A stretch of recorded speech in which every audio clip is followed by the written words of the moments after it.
Hi everyone. How are you guys doing today? Okay, so hello. And as people are joining in, let me just share some of the announcements, and I'm going to push out the marketing as well. There are a few things that happened last week. I was actually at the CG Cookie studio, and there's a lot of cool things happening with CG Cookie over the next couple months. You'll see the big change, hopefully late spring, if not early summer. And then the thing that was really cool that happened on Friday was CG Cookie launched a sculpt box. And essentially, for any of you that are interested in doing clay work of any kind, I know I definitely am. That's why I got like a little prototype here. And essentially, these launched on Friday. So if you're interested in ordering one, there's a link I put below. But essentially, what this is, it's a kit that contains all the fundamentals if you want to get started in sculpting. So you get all your tools. And then we actually got an exclusive deal with Monster Clay, and this is 2 pounds. You can't buy 2 pounds anywhere else. And that may not seem like a lot, but once you realize that most clay statues that you see are actually hollow, a lot of them are built with like a bunch of wire on the inside and an aluminum foil or whatever it is that you put on the inside. So 2 pounds of clay can actually last you a very, very, very long time. And and then also all the wire that I was just talking about is included too.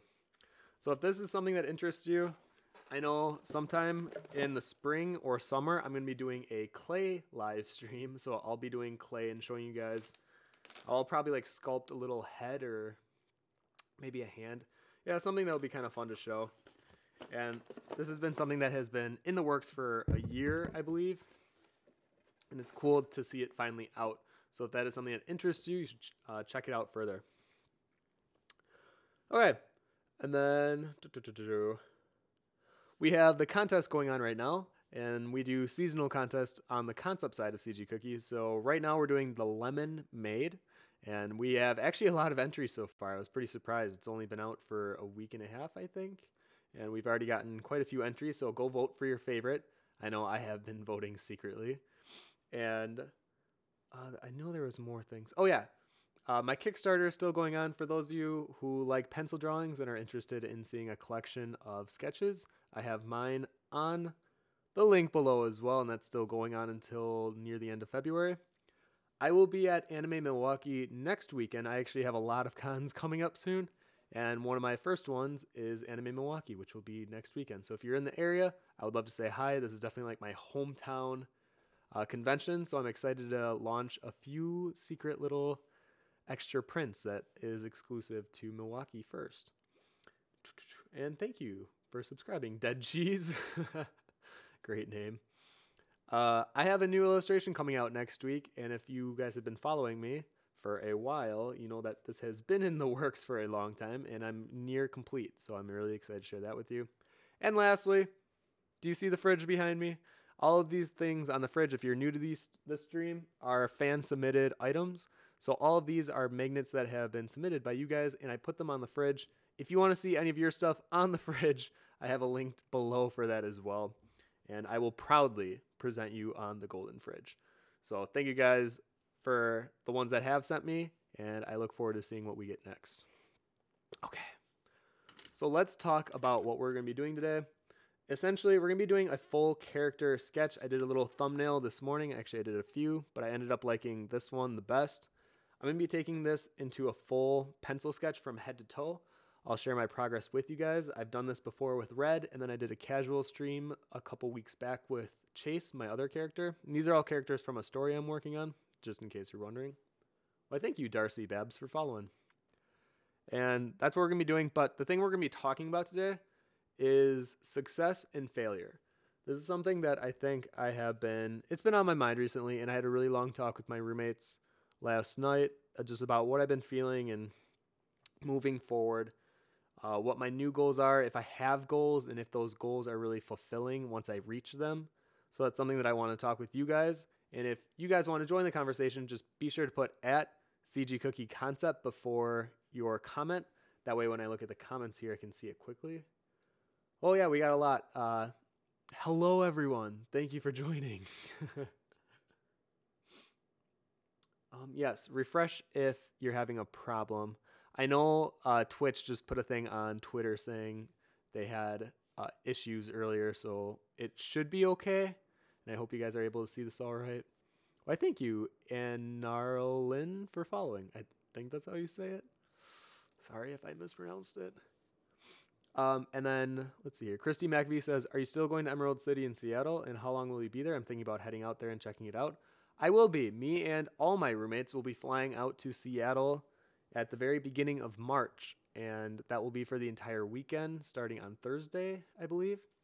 So yeah, I will be there the entire time, and I am looking forward to it because I've never been to Emerald City, and I'm really excited. This is actually the biggest con I've ever been to.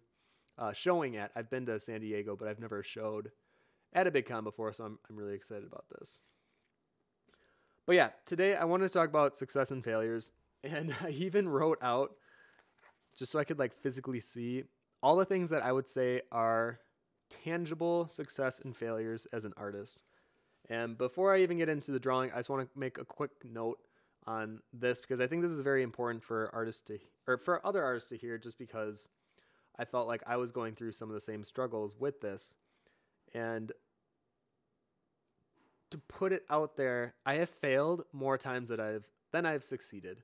And I think it becomes very evident as I make a list like this on all the times that I've failed versus succeeded. And I think the best example to just show it would be contest. I have submitted in 9 different contests over the past few years, and I've only placed in 3. Not one of those 3 have I placed first. And the other 6, I didn't even place at all. And that includes a few League of Legends contests, a Final Fantasy contest, a DeviantArt contest, a Pixar contest, Strathmore, and then a Troye Sivan contest, and a Last Guardian contest. There's been a lot, including a Twitch contest, actually.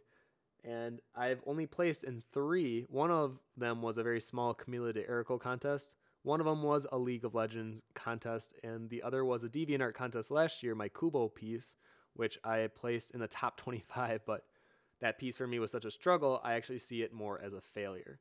So it's interesting to see the dynamic of failure versus success. And I was talking to someone over the weekend, and they made it seem like I've never failed, or I don't understand what failure is like. And it rubbed me the wrong way, because I was like, I have failed more than you have. I think it just projects the illusion of success because I don't dwell on my failures. I think failure is important and we should embrace failures, and there's a reason for that. Whenever I would reach one of my success goals, like getting an Imagine FX or Spectrum, I felt very little. It was this very weird feeling where I thought I was going to be overjoyed and overwhelmed with this achievement, and I didn't. If anything, it was like when you play a video game and you beat like this really big boss that you thought you had to train really hard for, and then you go into the battle and you kind of beat him within 5 minutes, and you get this weird sense of, oh, that was it, and like you still get a nice reward or whatever, but the actual battle itself just didn't seem very inspiring. And once you finish it, you wanted more. You wanted it to be tougher. And I think that's what I felt when that happened with me in Imagine FX. Not to downplay how cool it was to be in the magazine, but having that goal for 5 years and then submitting just kind of on a whim and then getting in, it was kind of a letdown. Now, on the other side, every time I failed, I wrote down the words, I was disappointed, I think for obvious reasons. I was embarrassed, I think because I've placed a level of expectation on myself, and if I don't reach it, I feel embarrassed. And the third one was upset. Now, I believe that anger is the weakest emotion, so I try never to submit to it, but you can't help it, you're human.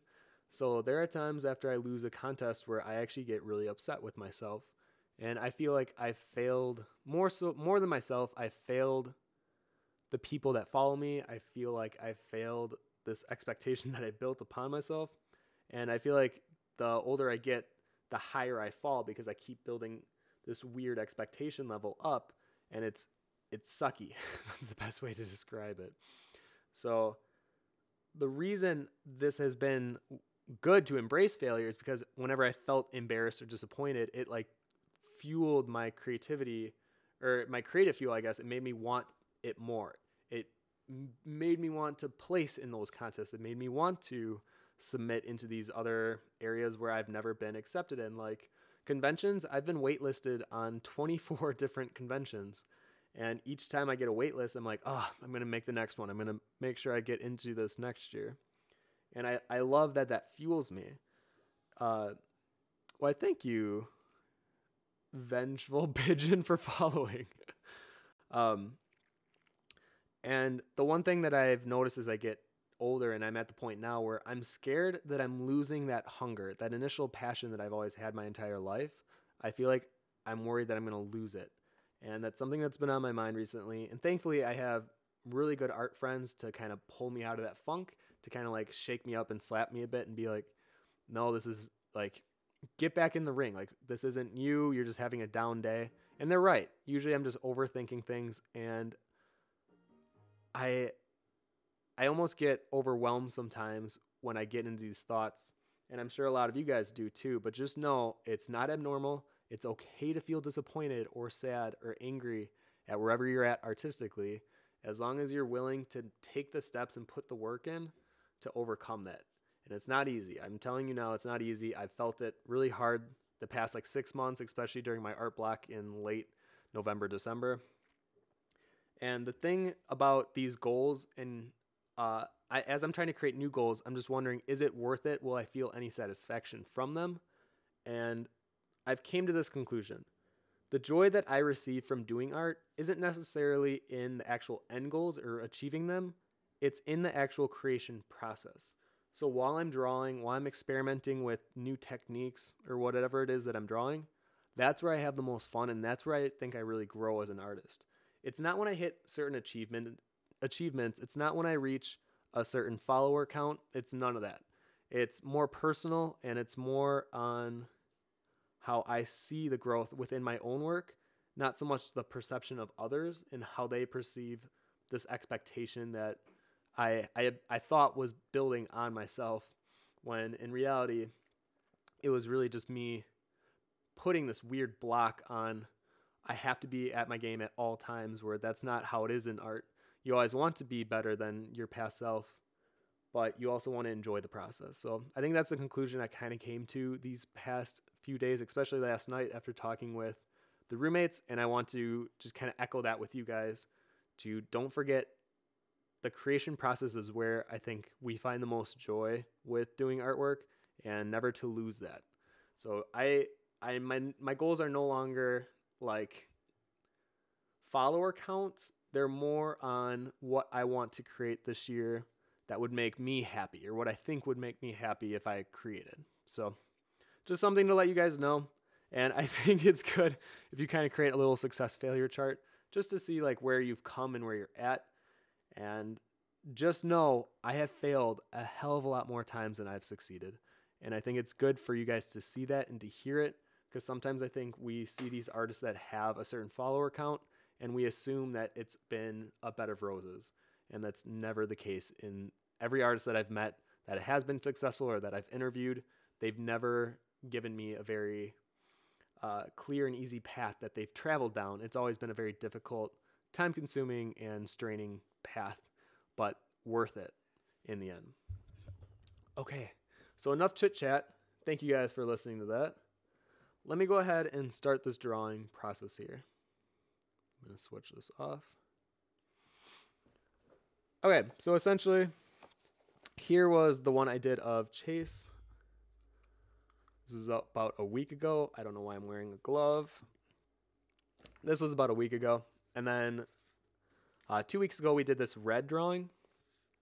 This is actually a print. I sold the original red drawing. And we're going to be drawing the new character in this similar vein. And that's what we're going to be working on today. The pencils that I am using are your standard Bic mechanical pencil. It's a 0.7 millimeter and then a 0.2.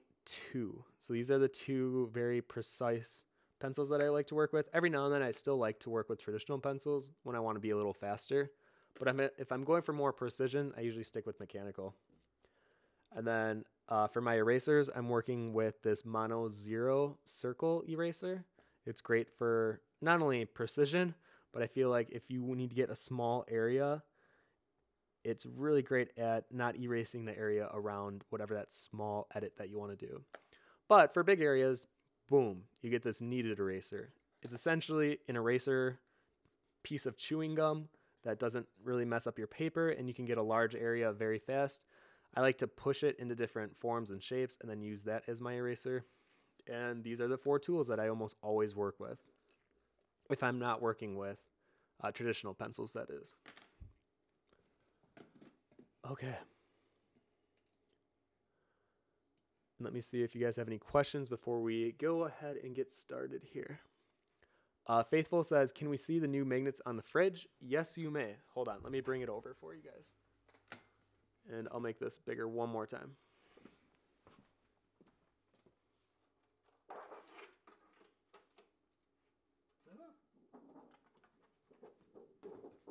So here are the current magnets. There we go. Yeah, and this was an art piece that I got from the hollowed artist. So Chris gave this to me at a convention, and the rest of them have been sent to me in the mail. And yeah, I'm really excited. So this is actually the character we're working on today. This is Nate. So yeah, if you want to be on the fridge, feel free to send me a magnet, and you can make it on the golden fridge.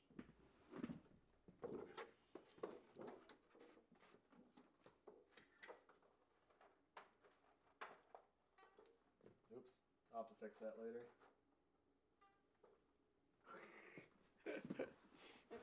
It's like curving because I took the tape off. Joe Posasaur says, I like to draw, but for a few weeks now, my body sort of shakes, and so my hand shakes a bit too. I'm really worried about this. It is really frustrating, but do you think shaky hands are a big problem for getting better at drawing? I'm worried I stopped drawing because of this. Sorry for the odd question. No, it's okay. Any question is okay. When it comes to that, that actually scares me too, because every now and then I get, I wouldn't say it shakes as much, but I notice my eye will twitch a little bit, and it makes it hard to draw in because it's so distracting. So that does suck, and that I can understand. But in your case, I would really take the time to understand why that's happening. It could be because you're not stretching properly, or your diet might be poor or something. It might be like an outside factor. Hopefully it's nothing permanent, because that could be very detrimental. But for the time being, I guess, just take care of your hand the best you can and do your best to learn more about it. Coco Shock says, you're doing good, Tim. Thanks for being real with us too.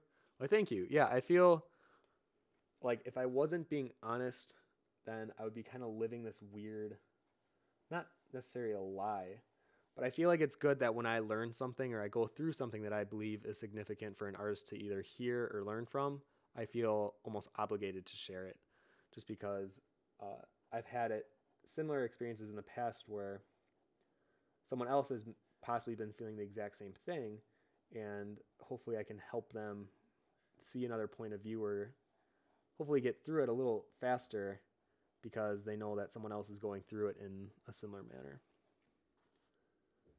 Kratos SVC says, what type of lead are you using, Tim? Isn't the 0.2 mechanical pencil make a little valley on the paper when you push into it? I don't really push into my paper that much, actually. I keep it very light. Like even now, I would say I'm keeping it very light. But I work with, I think both the leads are actually HB. So neither of them are very dark or very light. They're just in that middle ground. And I wouldn't have it any other way, actually.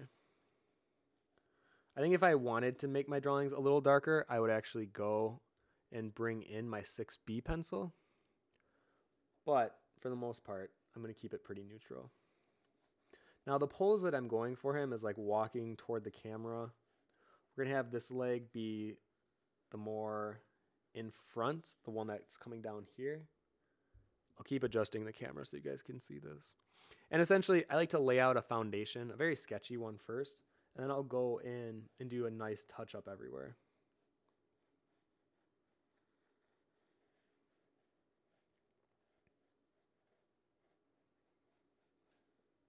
So he's wearing these red pants. That's why I'm wearing them today. I was taking some reference photos of myself to get the right kind of pose that I wanted. I want to be able to see the underside of the sole. So right here, like if this is his boot coming toward the camera, I wanted to see a little bit of the underside. And I was so upset when I saw the Final Fantasy 15 characters that all had the red soles, because I've always had Nate with this red bottom shoe, and now it's just going to look like I copied Final Fantasy. But in actuality, we're all copying the very famous Christian Louboutin shoes, where they have those, they're black, but then they have the red sole on the other side. And I've always liked having solid undercolors. And I really like, I've been seeing it's been a trend lately where it's like solid yellow on the sole of the boot. And I think that's really cool too.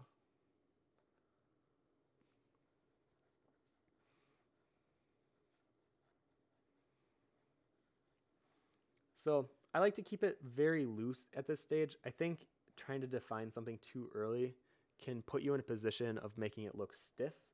And I don't think that helps with having a very dynamic looking character.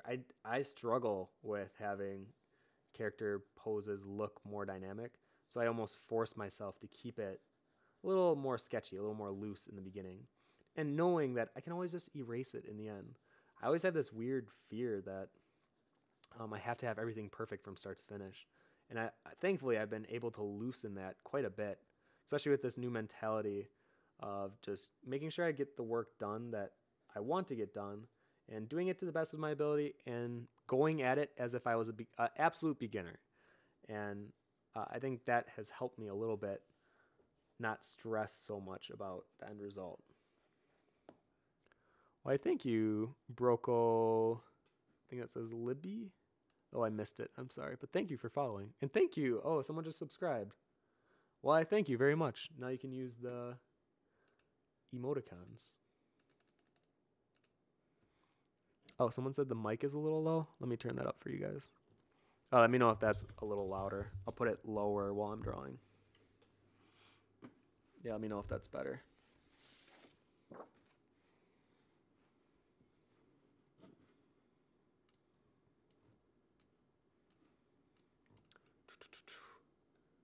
Oh yeah, a few of you said that the mic is a bit low. I'll try talking a little louder as well.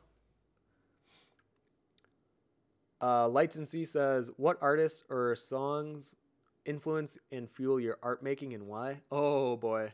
I think with every artist, we all have like a playlist of songs that we like to listen to. I actually have specific ones for each character that I have in my story. So Nate has his own playlist, and I'll put that on. I actually have all my playlists on YouTube saved.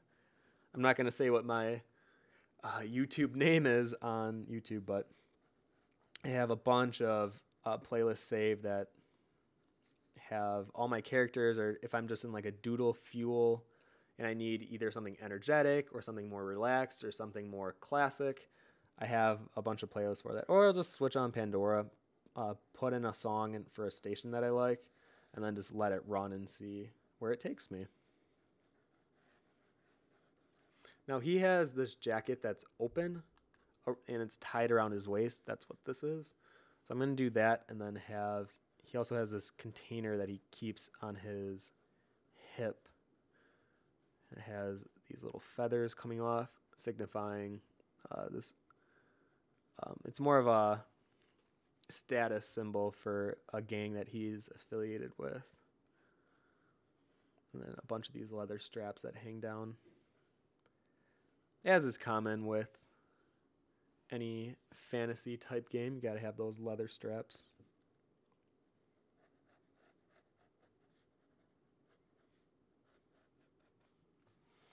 And as we come up to the body, he has suspenders that he is wearing. And I'm going to give him a pose as if he's like scratching the side of his neck. I feel like it's a very common slacker pose where it's just like, oh, whatever. So I'm going to draw that hand position as well. And I'm looking at So I have a few reference pics that I took earlier of myself, but also the I've done past drawings of Nate before, so I have those open as like an extra reference set.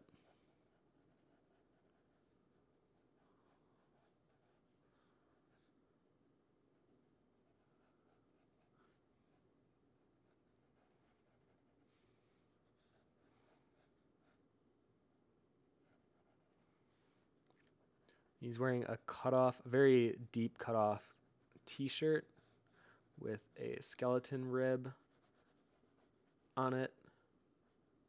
So I'll make sure I do that. And with his other hand, I want him pulling the suspender strap off a bit, just to give it a bit more of a lifelike appearance. Too often I have my characters just standing still, doing absolutely nothing. And that's another thing I've been breaking this year, is trying to create characters with a little bit more of a dynamicism, that's not a word, more of a dynamic pose to them. Thank you, Dr. Tebow, for following. So I'm going to pull this hand down. So it's like his thumb is the one that is wrapped and pulling the band out. Other fingers are kind of nestled behind each other.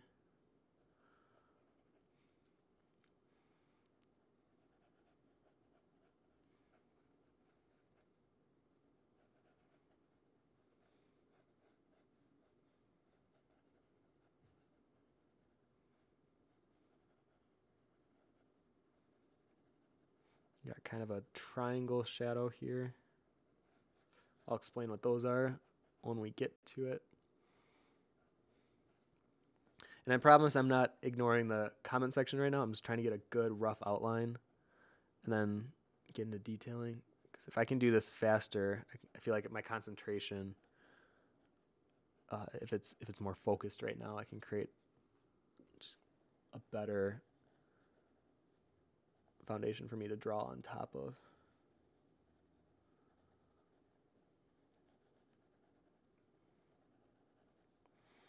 All right, so he's definitely more of like an aloof character. Tries to get off the impression that he just doesn't care. So I want to make sure I capture that feeling here.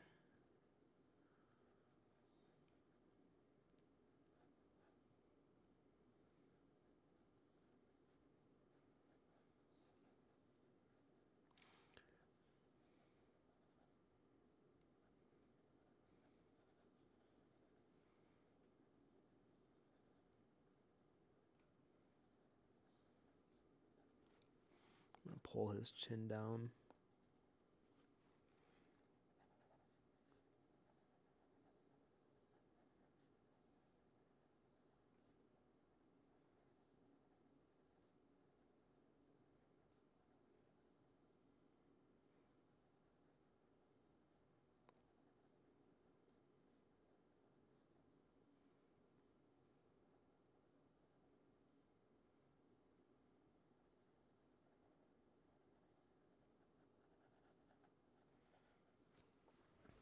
Sometimes I got to make sure I'm drawing so much at an angle because I have the mic and the camera in my way. So I got to make sure that I look at it straight on from time to time too. Just to make sure that everything is in fact falling in place.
All right, so let me look at it from the very top here. Let's see what we got going on.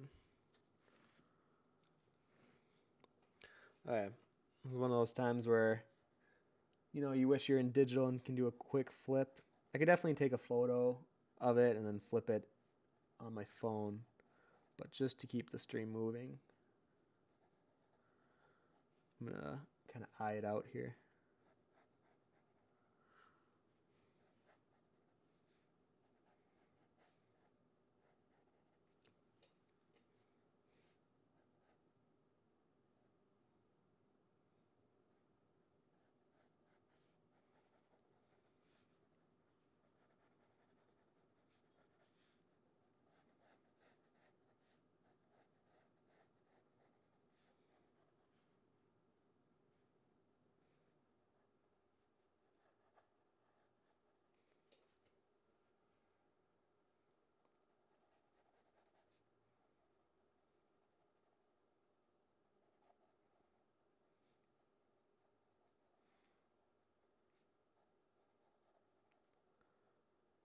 Definitely want the hand a bit more turned than I see it right now.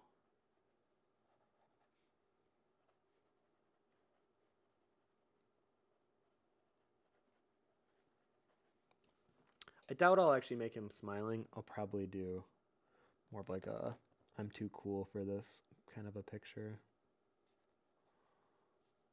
He has a little bit of scruff. Not much, but a little bit.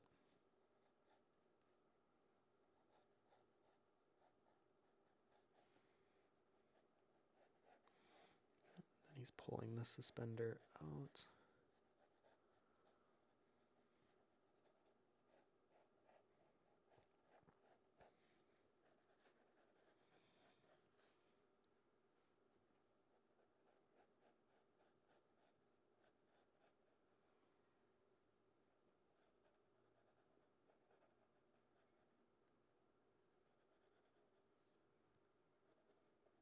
And it's weird because I have perspective when he's pushing it out, the arm comes back. So it almost creates this weird illusion of it, as if it's shorter. And I want to make sure it still reads well, that it's being pushed back. I don't want it to read like he has a dwarf arm or something that is shorter than it actually is when it's not.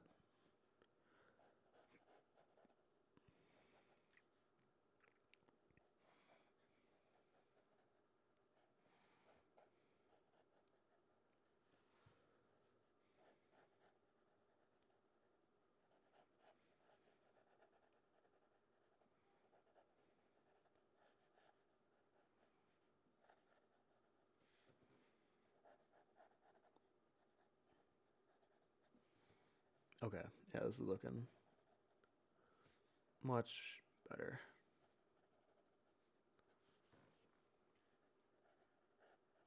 And we got the twirl. I'll zoom in for this a bit.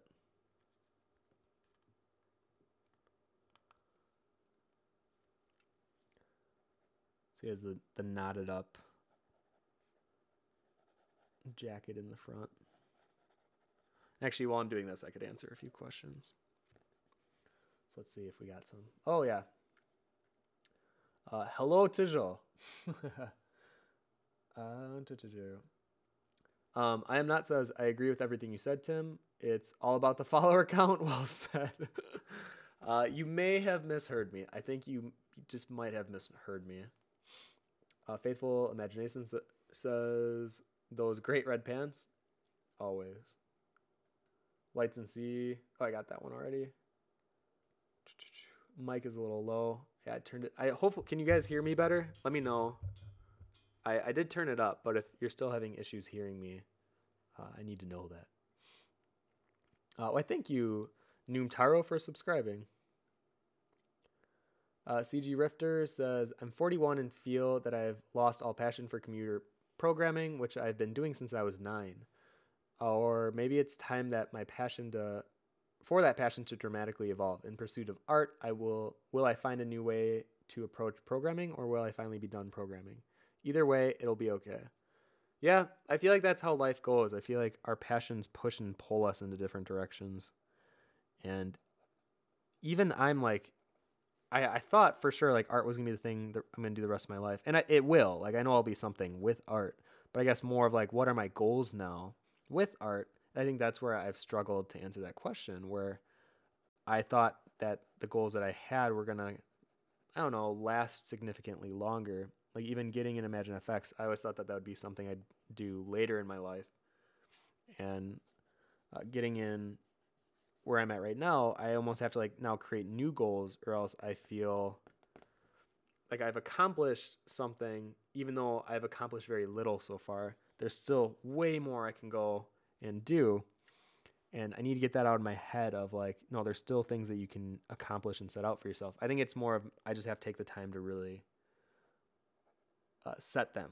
So like just spend a night with myself, laying in my bed probably, and just thinking about, okay, what do you want to do with your art career? What challenges do you think would be good to pursue, and then tackle them? Like do the best I can to make that goal happen. As with, I'm sure you guys feel that all the time too. And I think it's as long as you're working towards a goal, that's what should matter. I think I was getting a little too content with where I was, and I think that scares me a little bit because I never want to be content with where I'm at. I feel like then I start to slack off, and I don't want that. I always want to be driven, and I think that complements more of a competitive personality type, and I definitely have that. So I need to like keep feeding it so I don't lose it.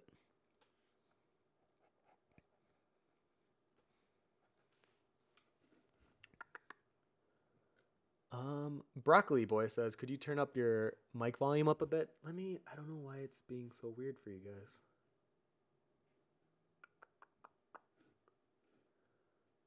Let me try something.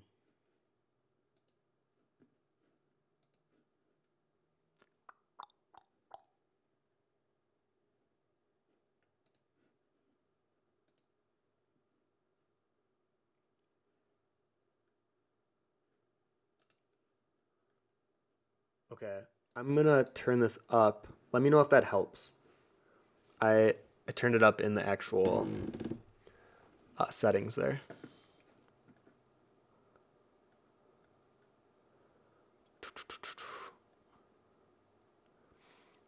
Um, Joe Pasaurus says, I've seen some of your drawings and I really like the shading on it. How do you create that shadow with mechanical pencil? Do you hold it in a special way? I will show you. Once I get more into like the actual shading process, I'll show you how I do it. Yeah, right now it's too early. I'm still in the foundational type.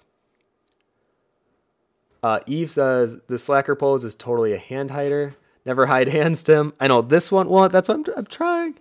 I could have just had it completely behind his head, but I wanted to pull it a little in front so you see some of the fingers and get some pull here. Because I've never really drawn this type of a hand, but I do agree you should never hide hands, and that's why this one I'm having in like full out kind of weird finger positions.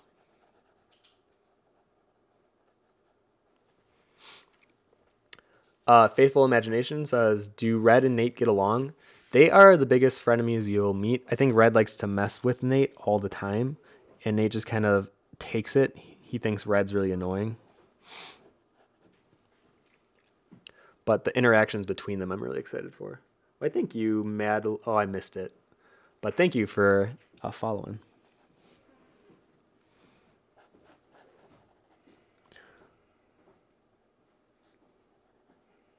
I think you all kind of have met someone like Nate before.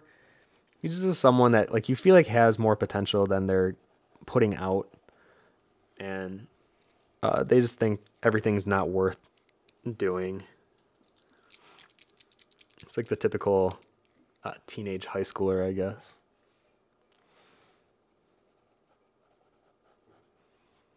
At least I hope that's. I don't know. I don't think I was like that in high school. Maybe. I don't think I was though. I was too naive and bubbly all the time.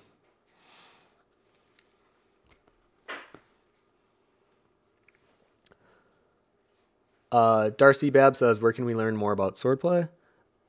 I guess from my Instagram. I try to push out more stuff now. I actually have the new illustration that comes out next week. That's another backstory illustration.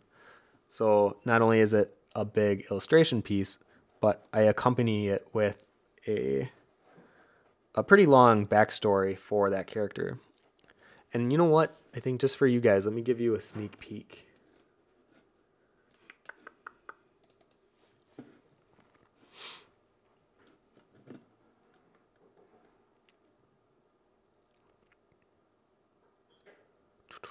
All right, let me let it load, and then I will show you guys.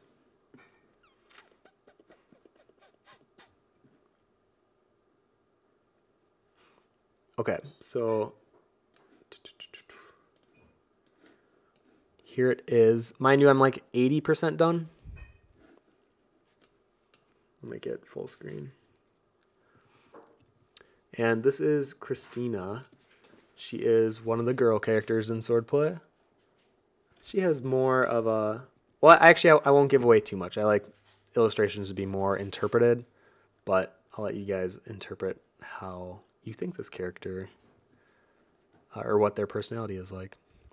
So yeah, I'm almost done. It's been, honestly, drawing water has been the biggest challenge for me digitally, I think, possibly ever. I thought it would be a little easier, and I did something a little more like this, where it had a pool effect, and I've definitely pushed it to be more weird and just let the colors organically come out as I see my intuition kind of push and pull them. And that's where you get something a little more weird, and I'm kind of taking it from there. And I chose yellow petals instead of red. I felt like red was one a little too generic, but with Christina, I think one of her big things in the story is overcoming loss. And for me, these yellow petals, I see them more as hope, as yellow represents hope. And to have a bunch of, or just be surrounded by a bunch of dead flower petals representing hope, I think is a good visual narrative for the personality of Christina. So, little sneak peek. Let me go ahead and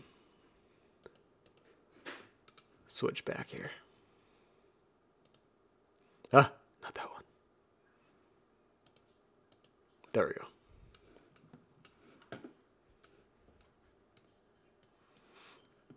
Oh, and then actually, this is the Nate illustration. So this is the character we're working on today, just to give you a better idea.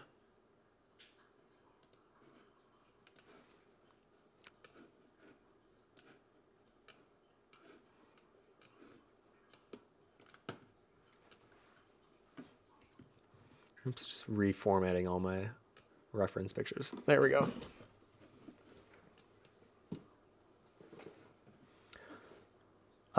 Joe Pasora says, in your Vaughn sketchbook too, did you create the characters in the book yourself? I did. They're all my drawings. I think there's one collaboration piece, but I made sure it was okay with the artists that I did it with. That's included.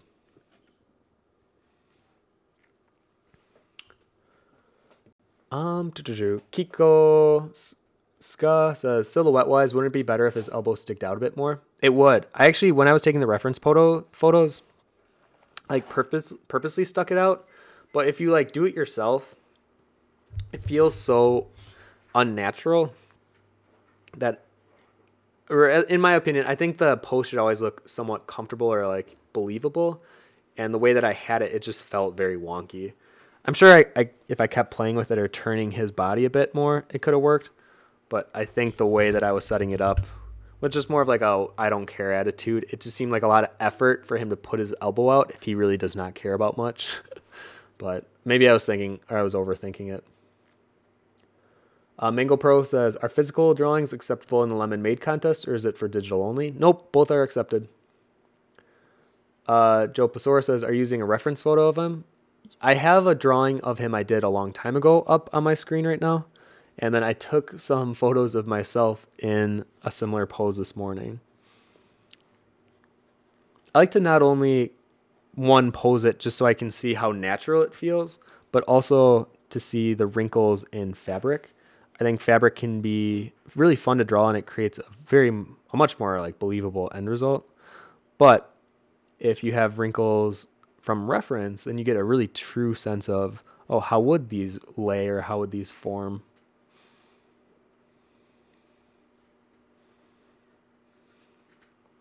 The way that I'm going to do the bottom of his leg, I want the pants to read dark, and I'm going to do a nice gradient going up them. And then I'm going to leave that back foot lighter, so this one, so it really creates this nice contrast between this pant leg and the other leg. Just block in some more wrinkles down here.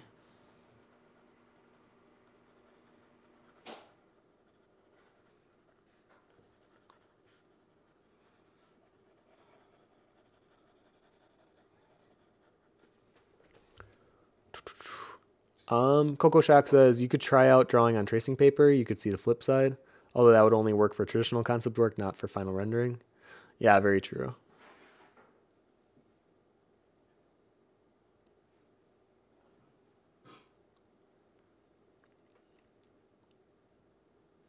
Oh, I'm sorry if that got too loud now.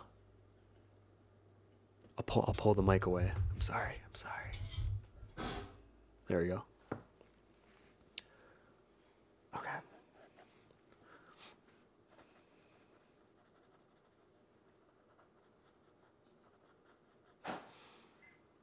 And the way that I'm going to shade it, once I get kind of a good roughed out sketch, I'm going to try going from top to bottom so that way I don't smudge my hand on the paper too much. I'm definitely known for doing that. I'm constantly erasing and redrawing and erasing and redrawing.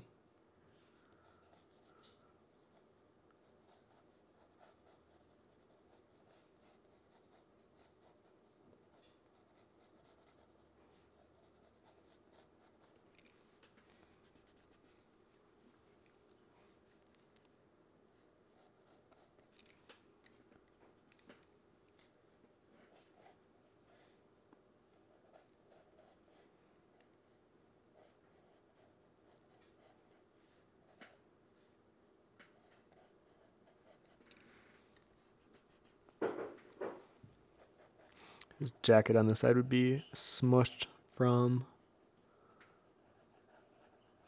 the things that he carries on his waist here.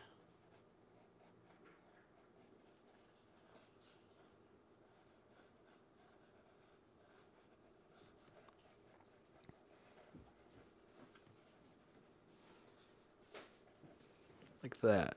There we go. Oh, good morning, sunshine. Key woke up. Yeah, sure, okay. Yeah, everyone believes you.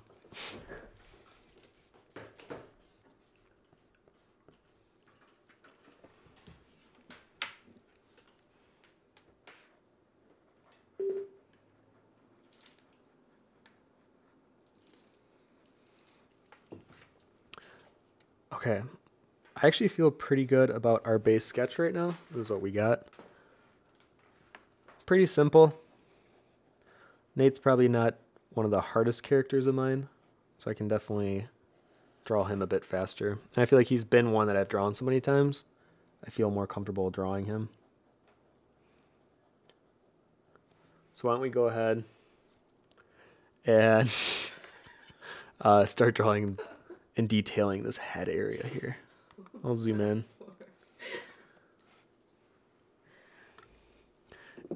Let me pull my light down so it's easier for you guys to see too.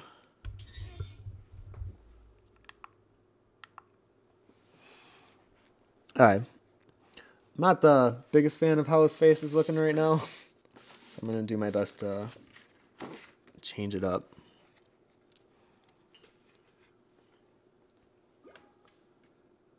Well, I thank you, Rotten Pocket, for following. Sweet Rose Breyer says, did you go to art school immediately after high school? I heard somewhere that going to an art school fresh out of high school isn't recommended. Something about it being too demanding. What are your thoughts? Yeah, I definitely agree with that. I always talk about in my streams, I don't regret the school that I went to or my time there. And I do feel like I've made some good friendships along the way. But in terms of the actual quality of teaching and what I think the cost for the school should have been versus what it was, I think it is overpriced. Demanding, I don't know if it was so demanding, I definitely felt very comfortable in all my classes. There were a few that I think really pushed me, and those teachers, I think, because they didn't allow students to get away with being sloppy, and they really let you know if you were being sloppy. So there were a few teachers that I think did demand excellence, and I think teachers should. I think you learn a lot when you push your students to create more than what they think they're capable of. But I do think the year in between high school and college, I think you would learn a lot about yourself in that time, and maybe if art's even the thing that you want to do. I saw a lot of kids come into school with me, and then they ended up leaving about a year or two in, just because they realized that how much work actually goes into this career. And I don't know what they were expecting. Maybe they just like playing video games, and they thought, well, I like playing them, so I should make them. But I think that's the wrong mentality. If anything, if you like playing them, then you should be a reviewer or someone that can play video games. Because the more people I know that create video games, it feels like the less they actually play video games. So it's a weird thing where if you get into it because you like playing video games, you might be rudely awakened after a bit of schooling. Eve says, I really can't wait to get some actual swordplay story. I've known these characters ever since I started following you, and being on CG Cookie, really excited to see them in action. Yeah, that's kind of my goal this year. Hopefully I can keep creating more of these works. And it's funny, the more that I try to flesh out the story, the more that I'm learning so much about it myself. I think just because it has never been fully fleshed out. So for me, I'm still learning a lot about where the story is taken. I have a general idea of like the main plot points, but I think as with any, creation process, you learn more so about it as you just keep working on it, and things appear that didn't before, and then you incorporate it, and hopefully it creates a much stronger, more well thought out story. Because I would be really embarrassed if I created a story that felt sloppy. I want it to feel like it was given a lot of time and attention and love that I want it to. It's definitely a passion project for me, so I don't want it to fall short of my own expectation. Tijel says, I can't believe I haven't asked this before, but do any of the swordplay characters hook up or like are romantically involved? I'm going to keep that one a secret. I will say there is something between a few of them. Not many. I think there's two. And one of them does involve Red, and that's all I'm going to say. And I will definitely say it's nothing to do with Nate. They're like the best friends that actually hate each other. Or, I guess, friends that hate each other, but like secretly like each other. Because Red's all about justice, and she like joined the Knight program. And Nate's a criminal that they catch. So you can just imagine the banter that they have between the two of them. It's just a lot of Red poking fun at Nate, and Nate just taking the abuse because he doesn't think Red's worth arguing with.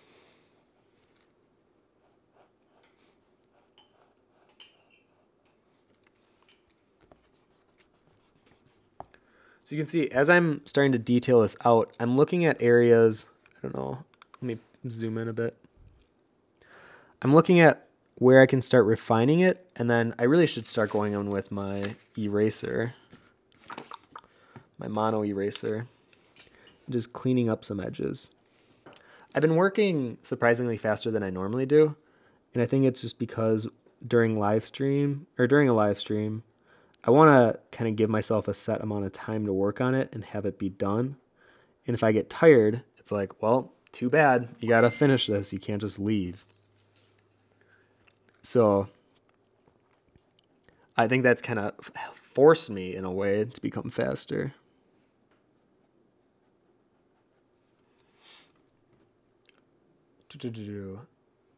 Well, thanks for asking, though, Tijel. Blue1117 says, huge difference from your original render. Water looks great. Well, thank you. I'm really excited to show it in the end. Chrissy says, yes, the cornflakes. Kikoska says, since you Since you're struggling pronouncing my username, every time just say Kiko in short. Oh, that'll make it so much easier. Thank you, Kiko. Tigil says, my face is actually in the book and I didn't give my permission. So you would have to remake them. But I'll be kind. Just give me 40% of the profit and I won't mention it again. Sure thing. Check will be in the mail shortly. And Givalda says, I have arrived. I has arrived. So recently I've made a drawing that came out of almost exactly as I pictured it. I really like that when it happens, but how do you make it happen more often? You don't. Yeah. I feel like it's more of like a surprise when that kind of things happens. I don't know. I've always been glad when it happens, but at the same time, surprised. I don't think you can force it to happen more often, but just keep drawing and know that a lot of times you grow the most when you go through a struggle. So in your piece, if everything came very fluid or easy, you might not be challenging yourself enough, or at least this is what I learned in school. And I think that's why sometimes when I draw profiles or things that I've admittedly a little more comfortable drawing, I can kind of turn my mind into autopilot mode and not really think about it. And a lot of the times it will turn out kind of how I pictured it, but it wasn't really much of a challenge either.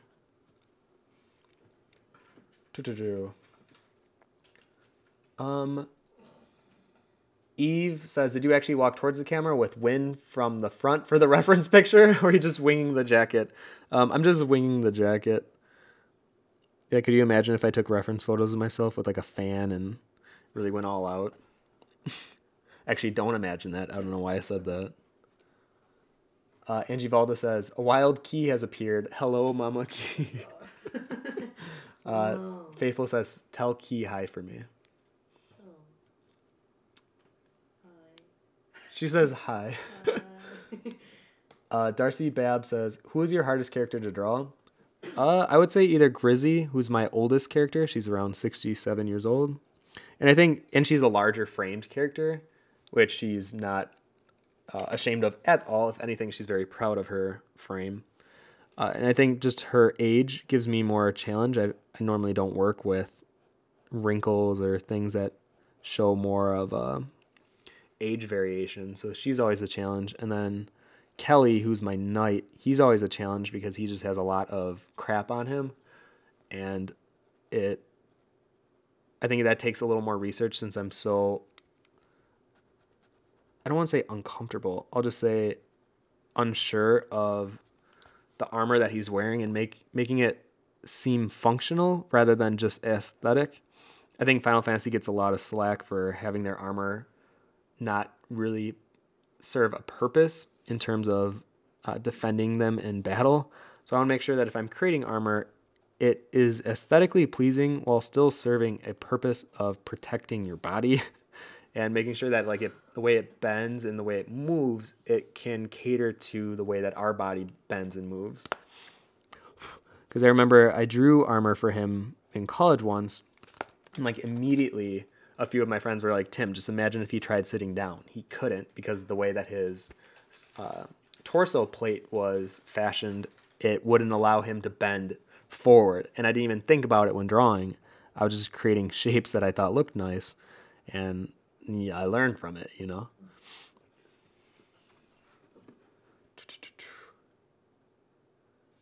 Terminal Glow says, maybe eventually CG Cookie should have a branch dedicated to writing. Yeah, maybe that would help me a bit. I would watch those tutorials. Kiko says, do you think if we are practicing drawing mostly digital, should we still make time and effort to practice traditional, or is there no need to feel pressured by it? No, I definitely think you should. I think there's a lot that I've learned, and it has come from doing a lot of traditional work that I wouldn't have learned doing just digital.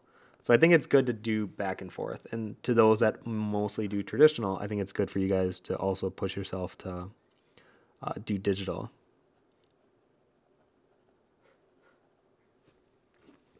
Wait, let me knock some of these questions out. We got a lot here.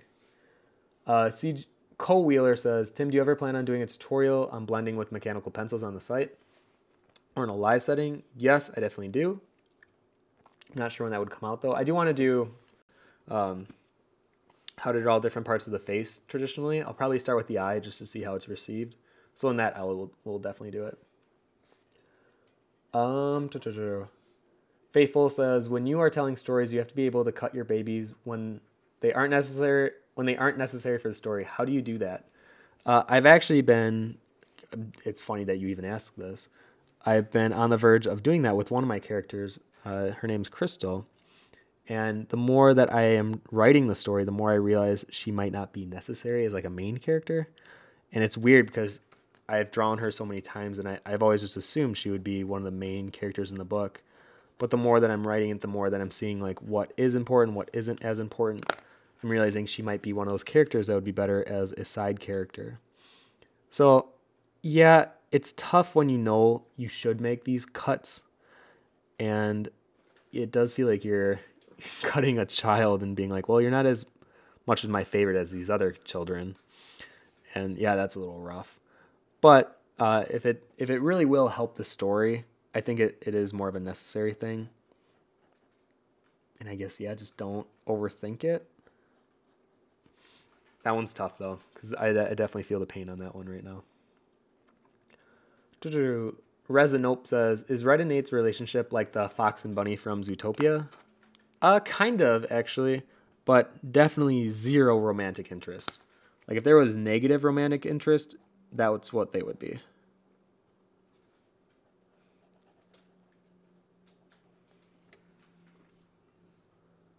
But I guess, yeah, that's pretty close. Angie Valda says, how do you feel about the fact that you're having a growing community that is starting to become a pre-fandom for swordplay? Smiley face.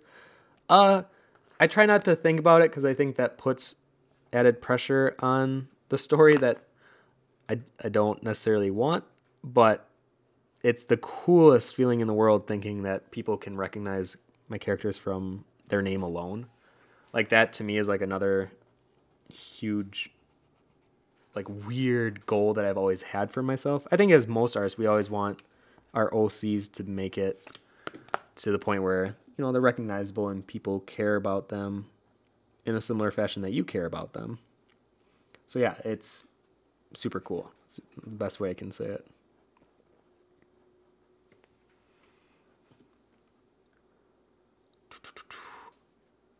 Jopo Sor says, tell me when you start to shade. I will definitely do that.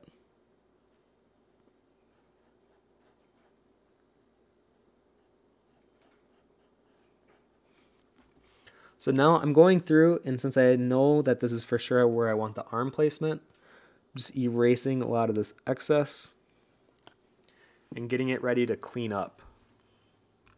Go a little higher so you can see what I'm doing here.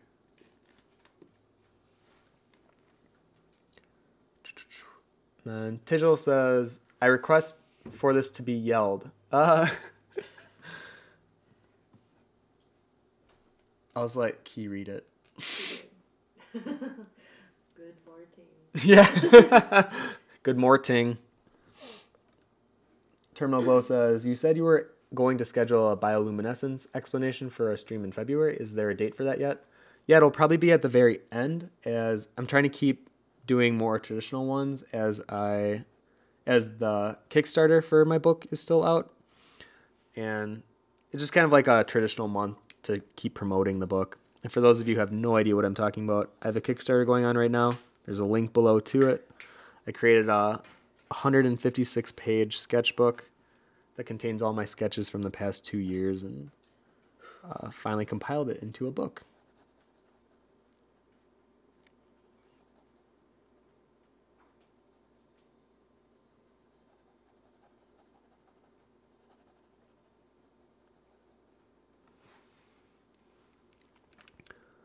Okay, then underneath, you can see some of his body here. And if you looked at the older ones that I did, you can see how I kept the skin relatively blank. And I'm going to continue that for these and have more detail beyond the actual clothes of the character.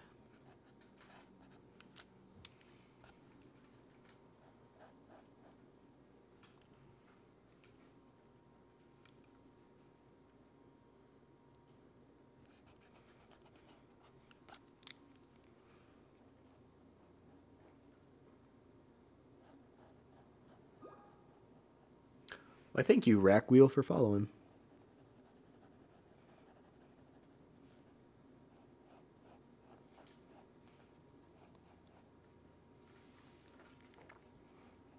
Alright, so for those of you who've been wanting me to shade, especially you, Joe Pasaurus, this is probably where I'm going to start doing some shading here. So I definitely want to show the difference between the shirt, his skin, and the back side of the shirt where you can see it. So to do that, I'm making sure to keep the skin relatively kind of open, like I said earlier, more blank. And I'm going to really try to shade the shirt area.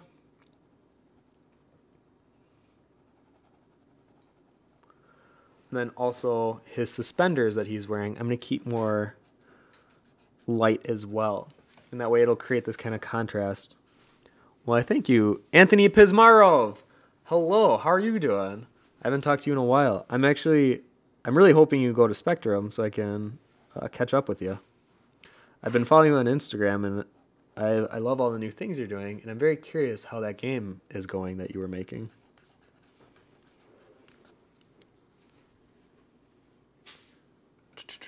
Henry says, "Hey, how's it going, man?"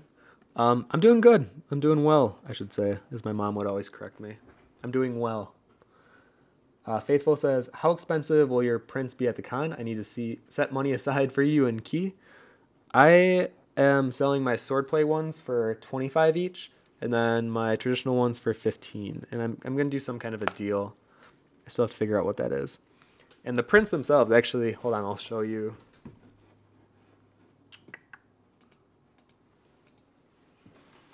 Whoops. So here's how they come out. This one is of red. I don't like gloss, so you can see they're matte. They don't sheen as much, actually at all. And the quality of the ink is supposed to be higher, at least that's what I'm told from Canon. So it creates a more vibrant image where you can't really see the pixels either. So, and as you can see, they each come with this like little bottom strap because I was dumb and didn't make them 13 by 19. I made them the actual size of the book that I'm making, so I have to cut every single one by hand. But I'm okay with that. It's like a quality assurance, I guess. You can quickly look at each print and be like, oh, nope, that one is not going to go through.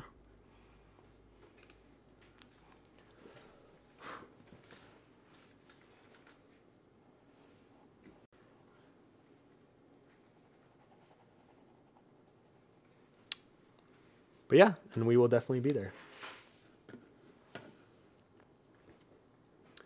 Lights and Sea says, "What advice could you give to someone who finds their own artwork stagnant, boring, and in a rut?" Oh, that's not good.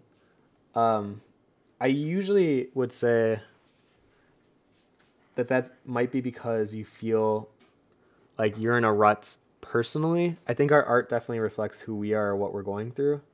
So maybe you feel like life isn't inspiring you right now, or you feel almost bored with life. And if that's the case, go challenge yourself in a way where you're almost forced to be inspired. Like go on a nature walk, go somewhere that you normally don't.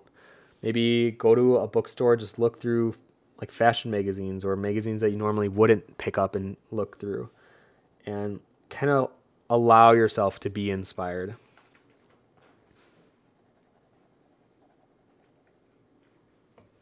Let me zoom in.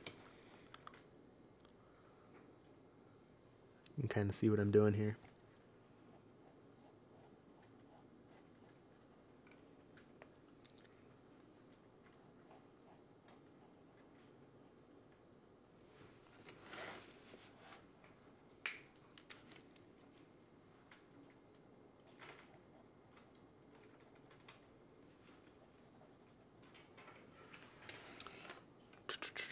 Anthony says, "Thanks, bud. Looking forward to catch up with you and the rest of the group as well. Not sure if I'm going to Spectrum yet, though." I really hope you do. That'd be fun to catch up. Eve says, "What printer are you using, by the way? The print I have from you is really nice quality, so I've been wondering how you do that." It's a Canon. I think it's Pro 100. And yeah, I've been using it for about 6 months now. Faithful says, do you think you will ever consider coloring your traditional work with colored pencils or Copic markers? Probably not. I definitely see myself like even painting these in Photoshop. Thank you, Transcendlucin. Oh my gosh, I'm sorry. Transcend Lunacy. I think that was it. Transcend Lunacy for following. These I definitely think will be painted in digital, but I have no plans on painting them traditionally. Maybe it would be a good challenge. I definitely want to do some tests first though, because I'm not familiar enough with the medium to like know how they shade or blend together.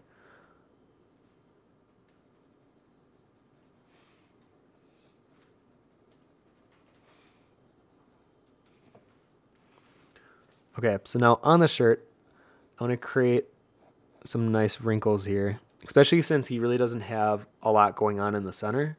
I really want to make sure that the wrinkles stand out and that they feel believable.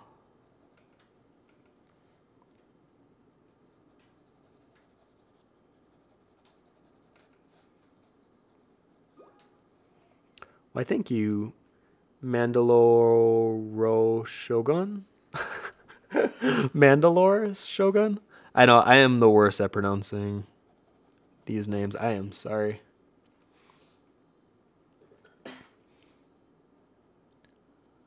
So now here's where I really like looking at the reference and almost trying to capture the way that these wrinkles form on themselves. So like I said, as much as I have a weird feeling with realism recently, I think when it comes to wrinkles and creating fabric folds, I still really like the effect that using reference and having more of a realistic touch can have.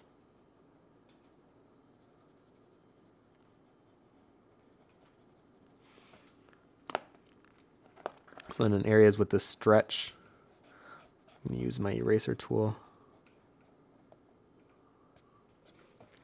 And since we're gonna have some pulling from the upper shoulder here, that's why we're getting some of these extension lines. I want to make sure I accentuate them.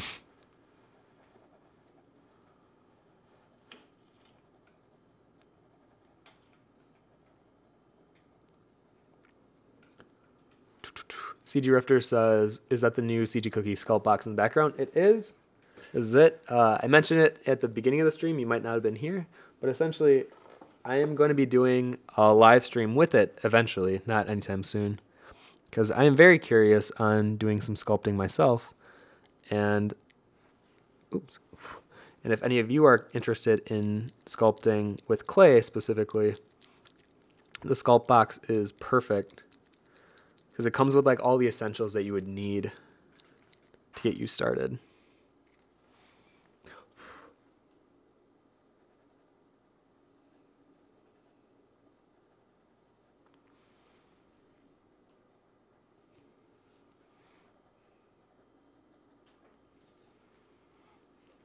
Okay, I'm gonna work on the hand just a little bit. It looks so flat to me.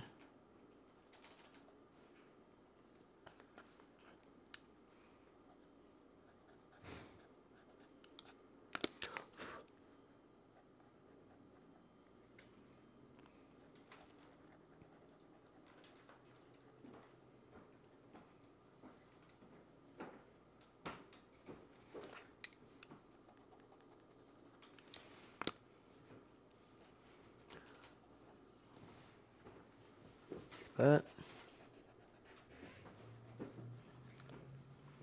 All right, let me do the face here. I can tell the face does not look how I want it to.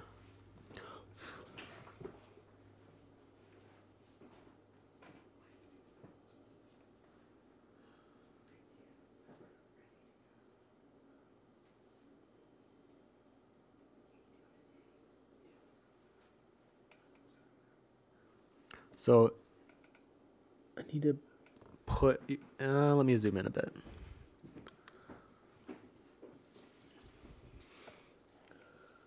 So I don't want to give off too much of like a happy face. Not at all what I want for Nate.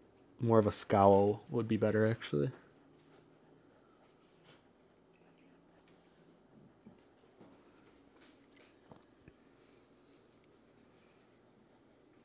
And I really like to, I used to almost overwork the face in terms of rendering it. Now I like more of like a simple looking face in terms of shading.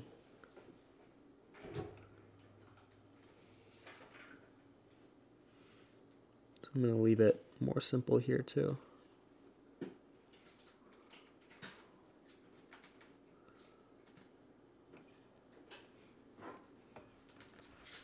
Oops, looks a little too small though. Make it a touch bigger.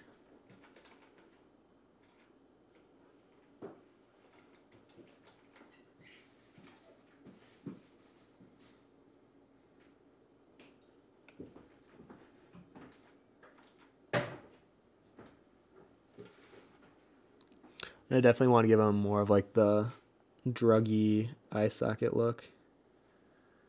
So I'm going to sink them in.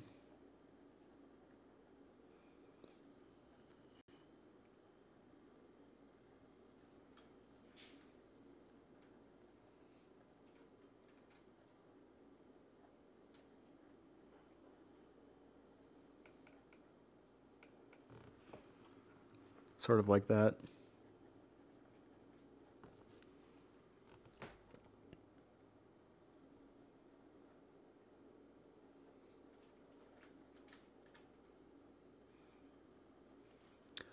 And then the other side, which is always the hardest, as all of us artists know.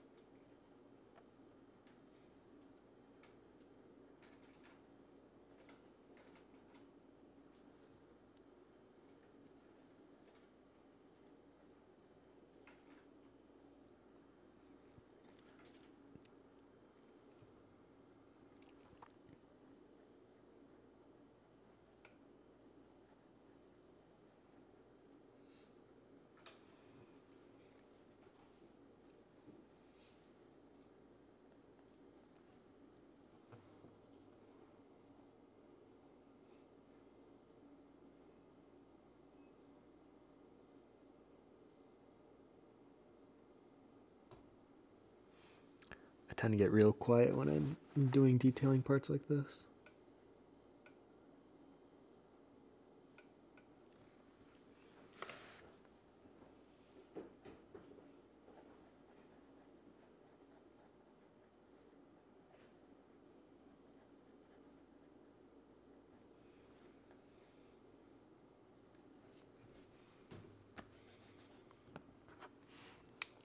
Almost looks like I gave him a hooded eye, but I actually don't want that effect here. Even though I love hooded eyes, it's not necessarily for Nate.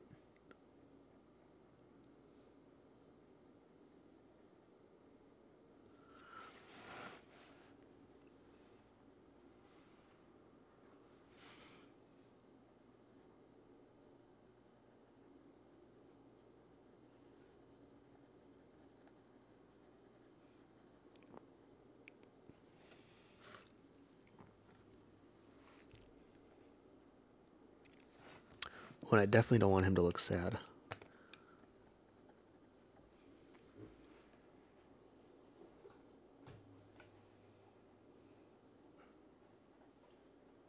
We're gonna pull that eyebrow down.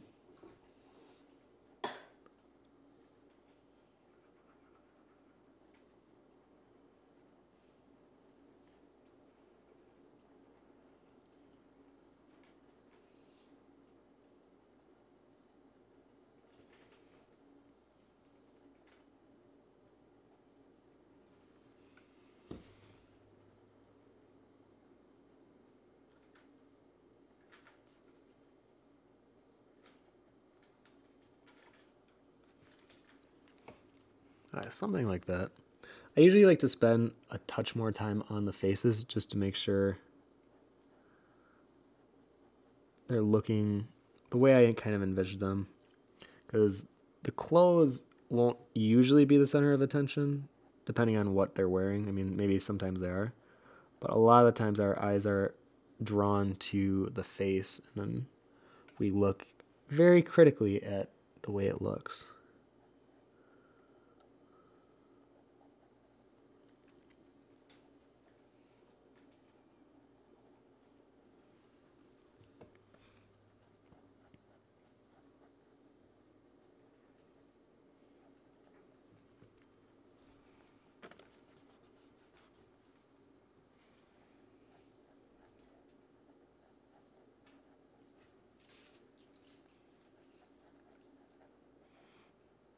implying more of a sheen up here. I actually might leave this part of his hair more white. I kind of like that contrast.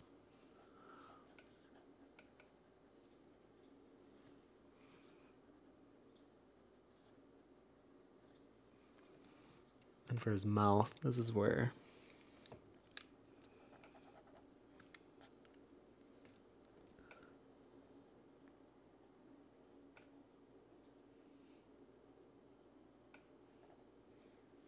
he is just not the happiest camper in the world.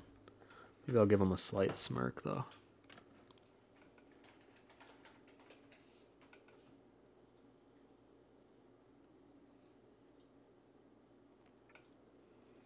Just enough to where you know maybe he's not feeling horrible today, but I still want him to read more as a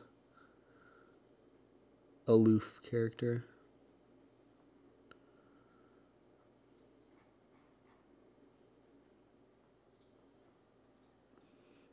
Very subtle stubble. Subtle stubble. That's a mouthful.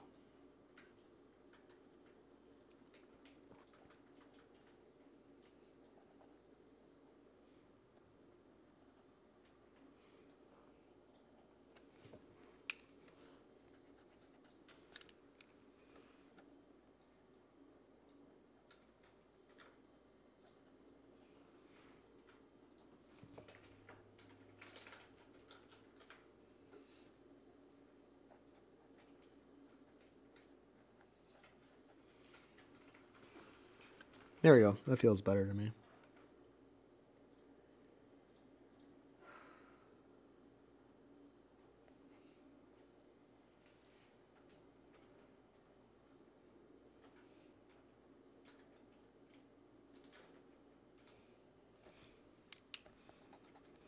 Now, the reference I took in my hand, this is so awkward looking. I'll probably fix this up in post. I know tonight I'll probably just do some clean editing, because I don't want to go too much past our 2-hour stream time.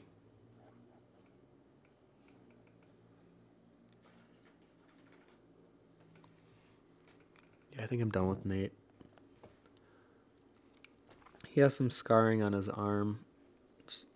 The most significant is a giant kind of cross X on his arm here.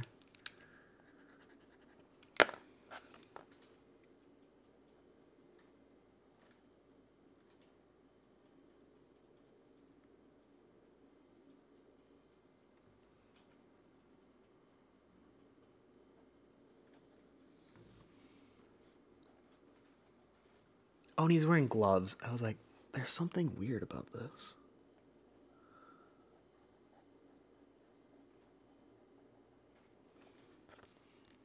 Yeah, that already makes it feel more like him.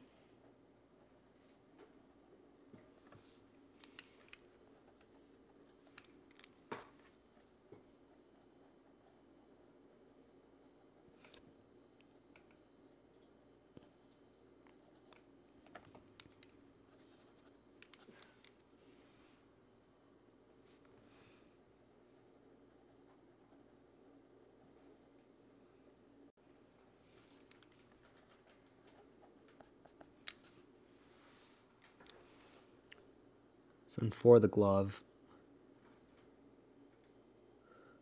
thicken up each individual digit here.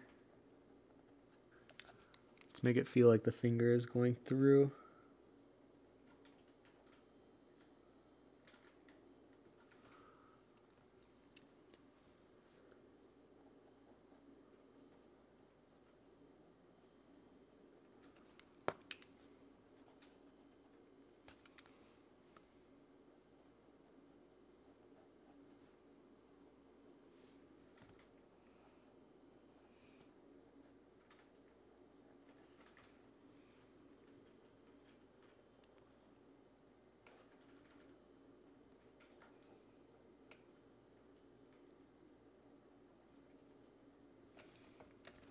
He has these little openings on the gloves here.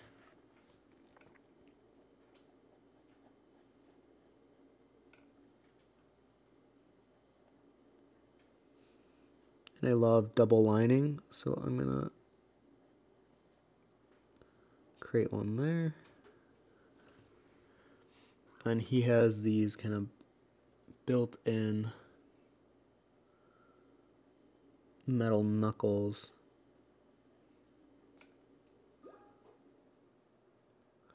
Why, thank you, Graceful Demon. That one I got. Thank you for following.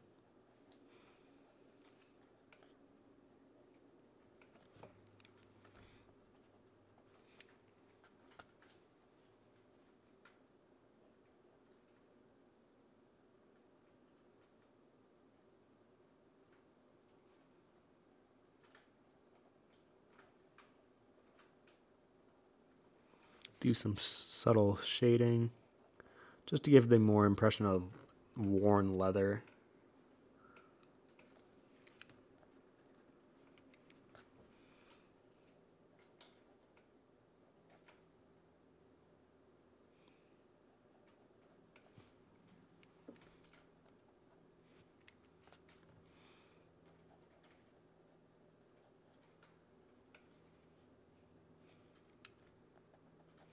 Maybe show a little bit of his finger poking out here.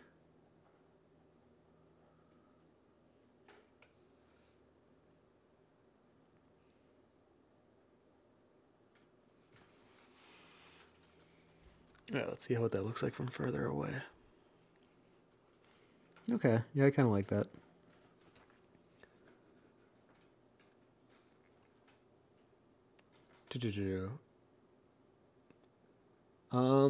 Nate looks like a teenager. Yeah, he's about I would say 18, 19. I think he's 18 actually. I made him. Yeah, I think I made him 18.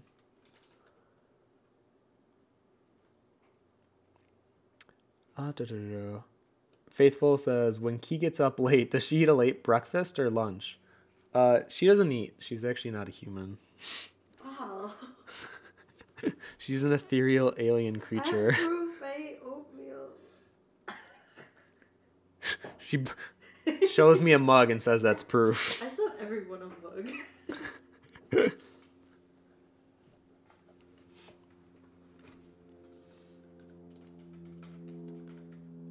Yeah, before the scruff, he definitely had a baby face. I probably should scruff it up a little more. I don't want him to look too young, because Chase is the youngest character I have. You can kind of see the face that I gave him. He's really baby face. And if you want to age someone, I would say just like really play on deepening some of the features. Like even here I could keep pushing, like make a more structured nose. That'll definitely make it look a bit older.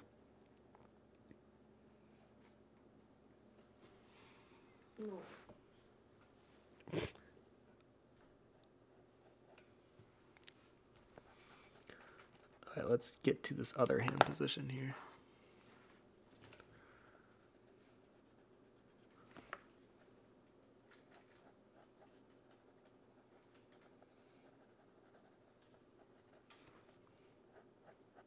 So anywhere where I can tighten up some of the angles, you can see like in here, we kind of have like this X going on. So I want to make sure that it reads very clear and give it the attention it needs to really read well.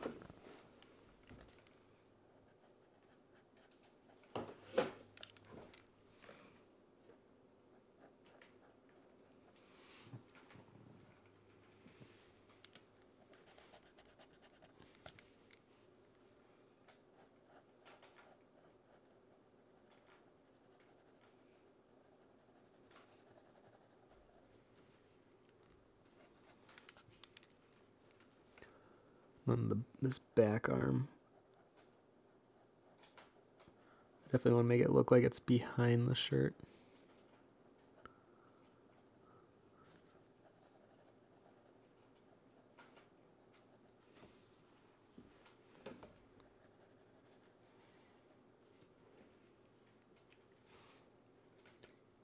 Like right now that reads just kind of awkward.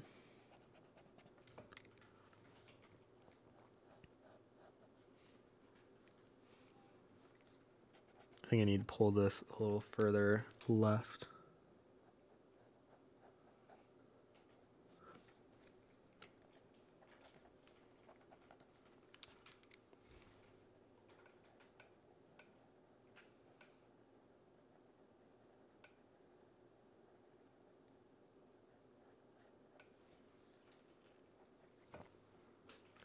Okay, so now when I look at my reference, I definitely see the shoulder and where it comes down, kind of meets that bicep muscle. Now, I definitely don't have a lot of muscle, so in the reference, it's more implied. So on Nate, I might push it out a bit more.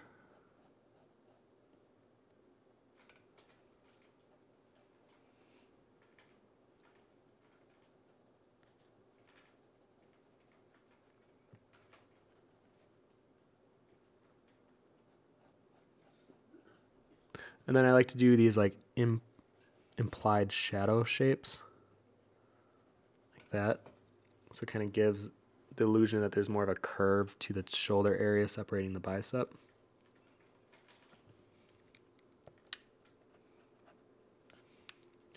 And the way that the suspender is drawn, it turns as it's getting pulled by the thumb. So near the thumb area, I'm going to make it probably really dark to just emphasize that contrast.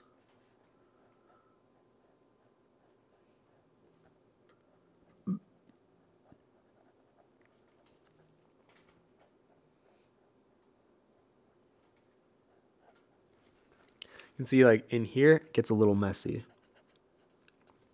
So clean it up. Everybody do their share.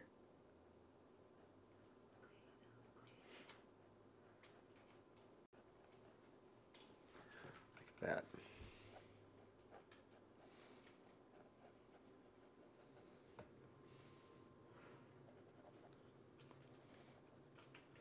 Then as I go down the side here, make this a little darker to really push out the arm from the shirt.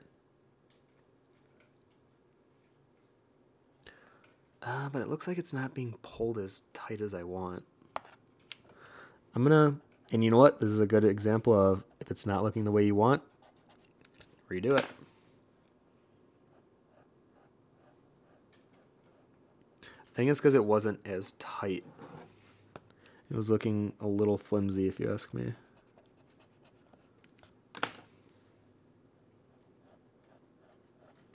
So I think these lines need to be a bit sharper. I'm so used to like curving everything. I think that's why I originally did that.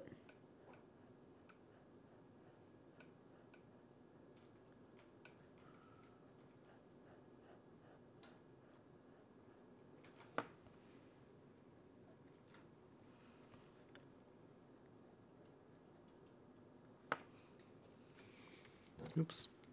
Got a little messy again.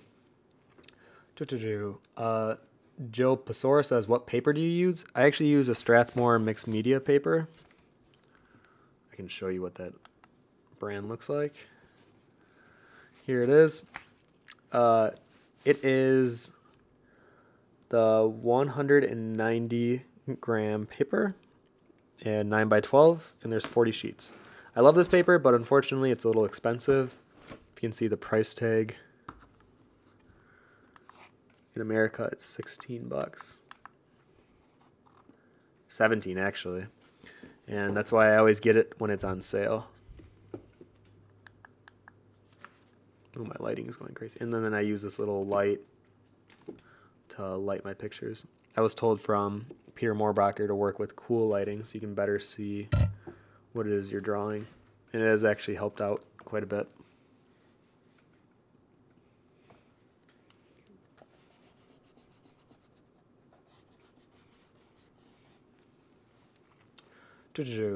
Faithful says his suspenders look a little funny. Maybe it's just, or a little flimsy, Tim. Maybe it's just me. Nope, that was definitely the case. Leo Zahel says, do you still have the file of the male red? I missed it, and I want to see it. It's on my Facebook page. I know it's somewhere upstairs, but I'd have to find it. But yeah, I still have that one. I think for those of you who don't know what the heck we're talking about, I think eventually it'd be funny if I gender bend all my characters. So I was going to do kind of what Adventure Time did and draw all my characters as the opposite gender. So I did one of red, and it kind of looked like a Sokka from Avatar. And if I did a Nate one, it would probably look like Kristen Stewart, because she kind of has that aloft attitude, like too cool for school. And actually has kind of a similar face. So it wouldn't be that hard to change it. It'd be like literally I just give Nate longer hair and all of a sudden, and then just a little bit of a chest, and then Nate would automatically be a girl. Well, I think him with two eyes, I want to say blowed. I'm assuming that's how you pronounce it. I'm sorry if that's not correct.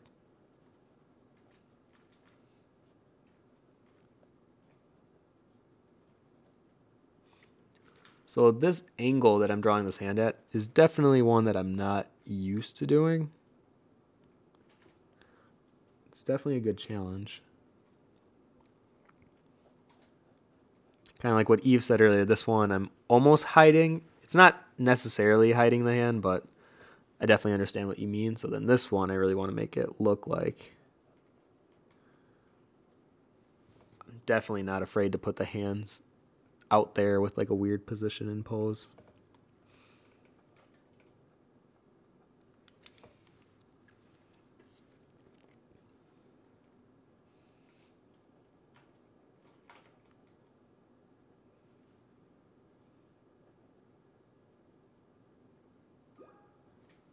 Thank you, Rob's the name for following. I don't know why. To me, I always read it wrong. I think because there's no spaces. It like takes me a second longer to even register what I'm reading.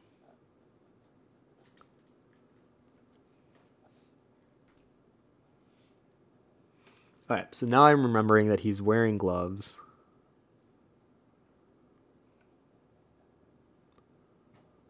So I'll draw them right on here. I think I'm going to kind of make up the area in here.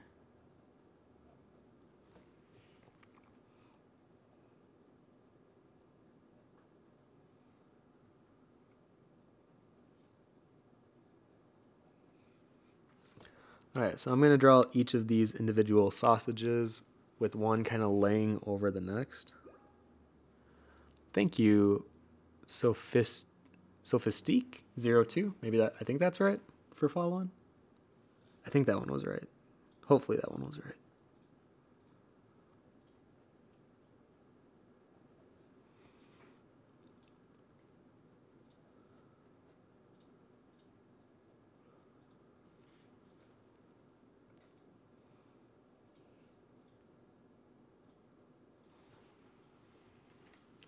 Something like that. And then this finger, I would say, is the most important as it's coming out.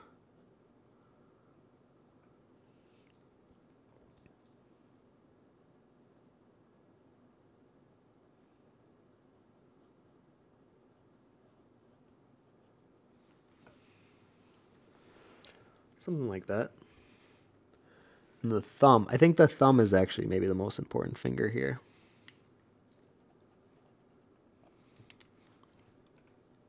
It's a little too round. I want it to be a bit flatter. Thank you, Flush41, for following. Oh, we're getting close to the 2000 or the 1900 goal. Yeah, I feel like we should make fun little things every like 500 followers. Like we do a special thing on the stream.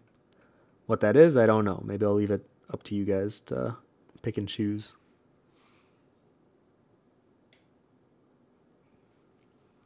I'm down for what you guys want to see. Unless if that's like me drawing naked. I'm not doing that. The Terminal Glow says you might be able to read some of the usernames better if you didn't have forced caps on. Yeah, that's another reason that it's a little harder. I like the challenge. Even though I fail pretty much every single time.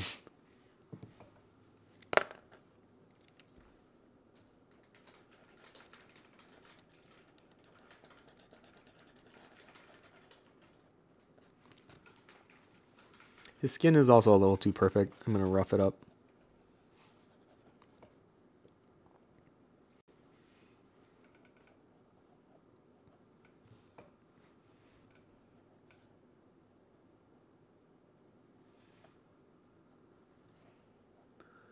Since I want his gloves to read more of like a leather material, I'm just going to give it some soft shading.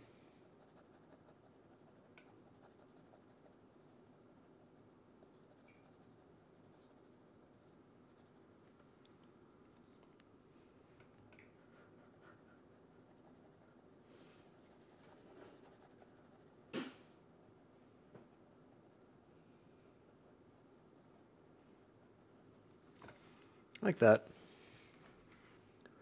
Okay. And then we're going to keep moving down here. I like what we got.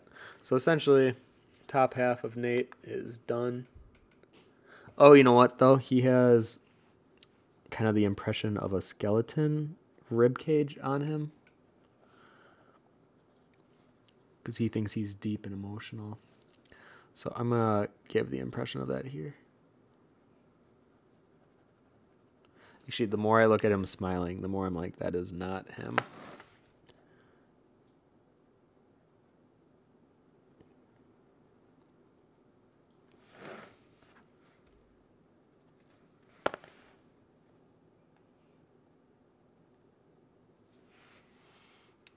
That's a little too pissed off, though.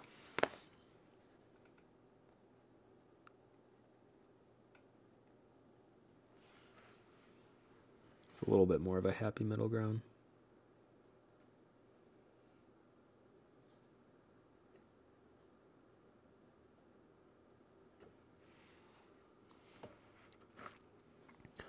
Alright, so to do this impression of a rib cage, essentially I'm just going to go through, kind of block out the different ribs, and then shade in between.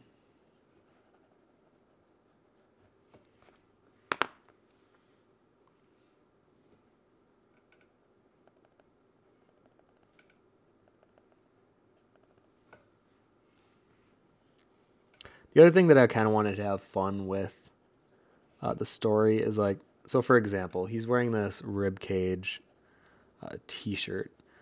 I think it'd be fun to play off of, like, if they go to a town or a village, Red might see the t-shirt where he got it from and then buys one for herself and then wears it around next to him and pretends like they're buddies. And then keeps talking about like how great their fashion sense is. Like, I want to do stuff like that. Because I think even though I do want it to have serious undertones and dealing with issues that I think a lot of people go through, I think if you don't have humor, then that drama just becomes like a melodrama where everything is way too serious and then it's not truly enjoyable. I think the reason Avatar works so well is because they have a good balance between humor and drama. And I want to capture that same essence.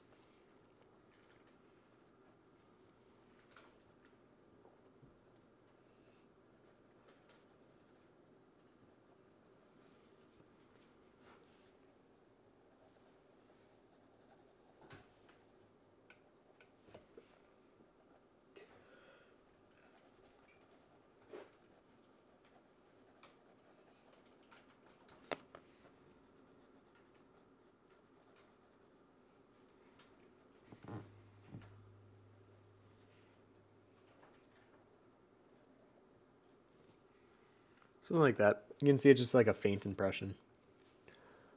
Faithful says the prize should be a group trip to Disneyland. I'm down. I'll see you guys there.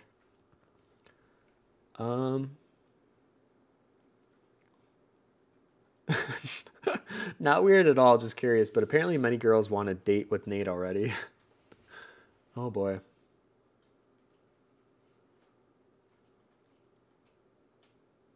Eve says, by the way, I kind of have a shirt like Nate's. Oh, do you actually have like one of these ribcage shirts? I always kind of want to buy one just so I can use it for reference when I'm drawing Nate, and I could just pop it on quick. I guess I could find that probably easy online. Because I'm assuming this is not like that original of an idea. If anything, it's not original at all. So I definitely think I can find this type of shirt online. Okay, kind of reinforcing the wrinkles under here. How much time do we got left? Like 15 minutes? Okay. So I definitely got the upper half done. I may not be able to finish all of the lower half on this stream, as I was going to keep it just to that 2-hour mark. But I will definitely have it finished by tonight, and I'll post it on my Instagram.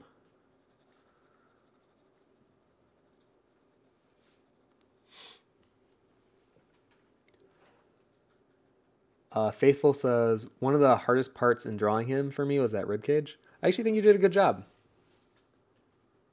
Yeah, it's weird when you try to like push on a print on fabric. You want to make sure it like conforms with the folds that you're also putting in.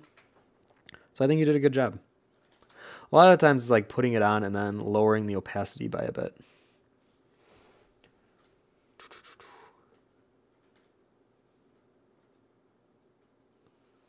Ah, gotcha.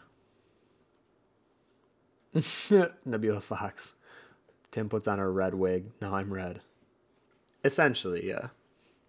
And now I do actually have a red wig too, because I bought too many for my Halloween costume last year because I wasn't sure which one I wanted to go with. So I guess I could just pop on the red wig and pose for red. I mean, red is such a tomboy anyways, and we kind of share the same soft round head. So I could easily cosplay red.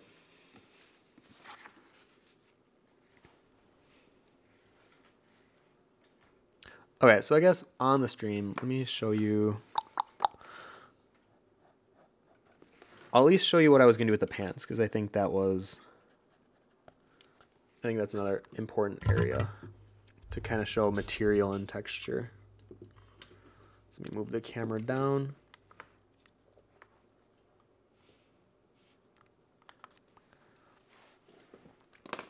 All right, so drawing jeans is actually one of my favorite things. Not to say that I get it right every time, but for some reason I always really enjoy the process of rendering this material.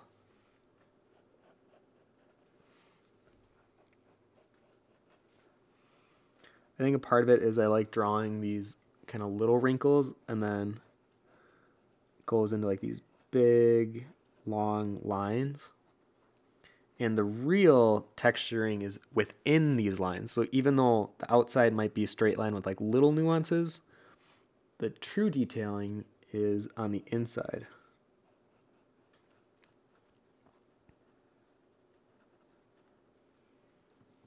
Now, when going about this, I usually like to give some detailing first before I do a gradient, because I'm going to do a gradient up, kind of like what we were saying before.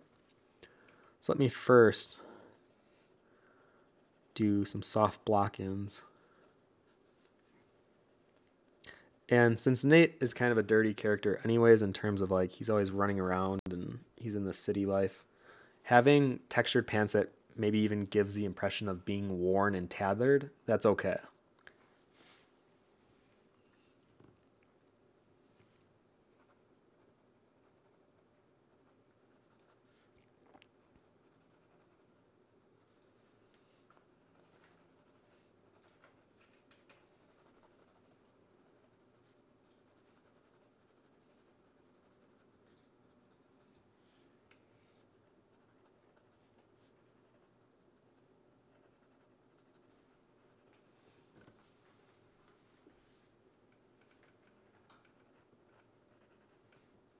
And his boots, the way that they work, it's kind of like a double flap that folds over. He's too lazy to tie boots, so we got boots that kind of just fold over and it buckles in.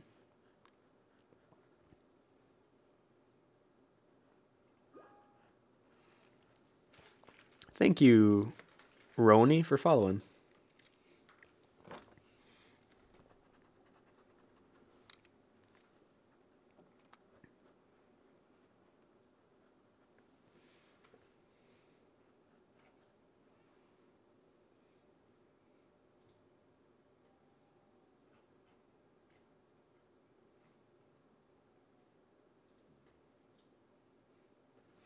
Oh, actually, the straps are on the inside.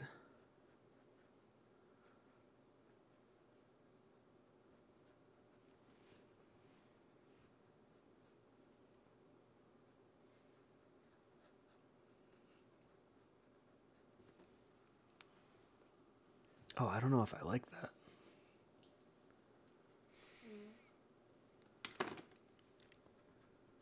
Maybe. I guess I'll just have to play with it. Thank you, the Evil J, for following. See, now I'm getting better.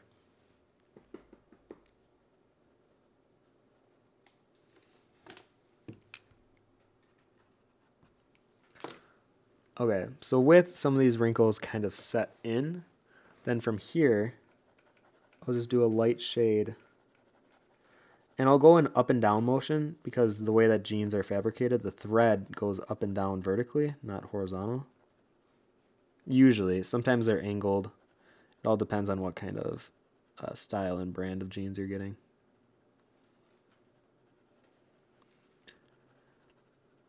And it's good to kind of take these like little notes as you're kind of looking at different fabrics and materials, because if you're going to be a character artist, you really should know how clothing works at least a little bit, so that when you're detailing and you're doing those little subtle details, they just feel more believable and they come from a reference source that is not only believable but factual.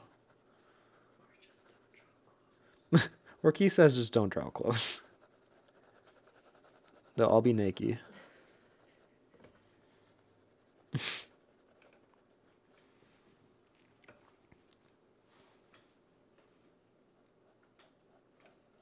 I'm going to take your advice, Key. From now on, all my work's going to be not safe for work. All going to be naked. Good job. Thank you. Proud of you.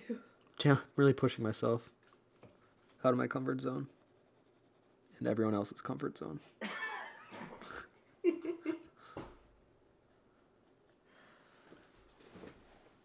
Alright, so then the way that the sweater's tied around him, these are like the armholes of the fabric, and it's wrapped up and around here.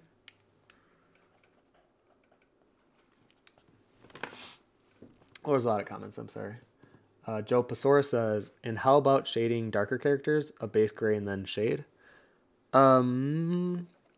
Yeah, I would say when doing their skin tone, I really like very dark skin tones, so I would go darker, but you don't want to go so dark that you can't read the underlying forms within. So if you're going to go dark, I would, especially with traditional pencils, I would go about like this dark, kind of what I did on the back side of the shirt, so you can still show some depth and form within it.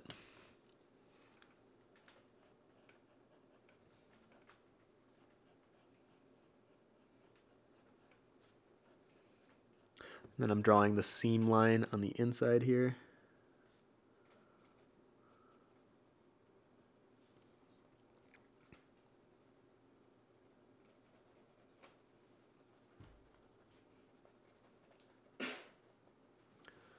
And then Faithful says, do you have any special tips on drawing jeans? I hate it. Yes, use reference, and wrinkles are going to be your best friend. Don't over wrinkle the outside edge, over wrinkle the inside. I promise that will at least help create more realistic looking jeans. I see too many jeans that just look lumpy all the way down.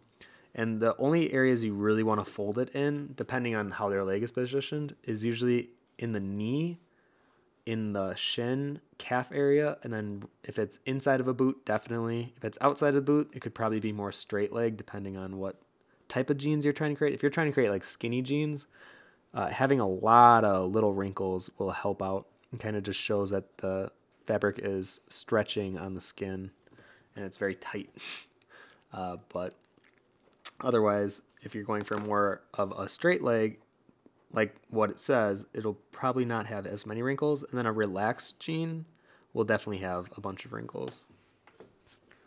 So you can kind of see, if I go further away, what we got going on here. I probably want to, sometimes I do, it's a bad habit, you want to have some of the wrinkles go all the way across.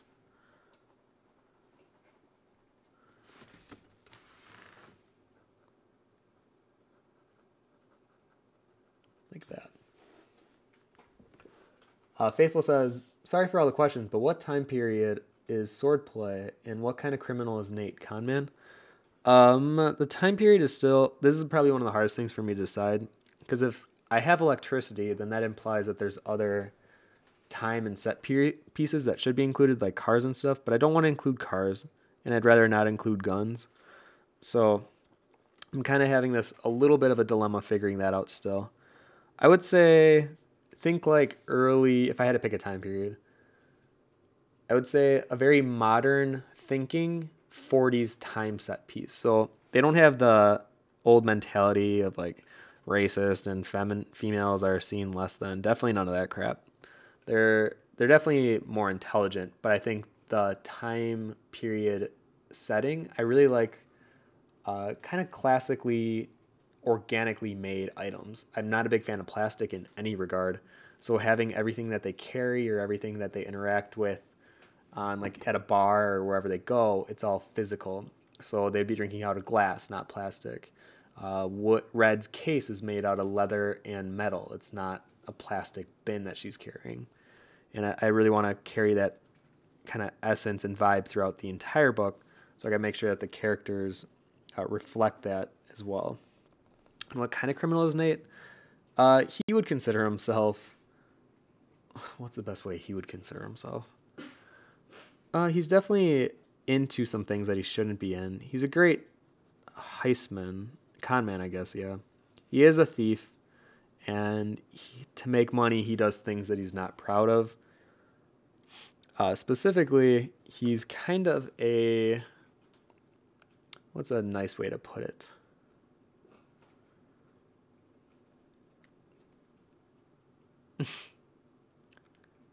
I'll say he's a night walker. He's someone that can be seen on corners, if you know what I mean.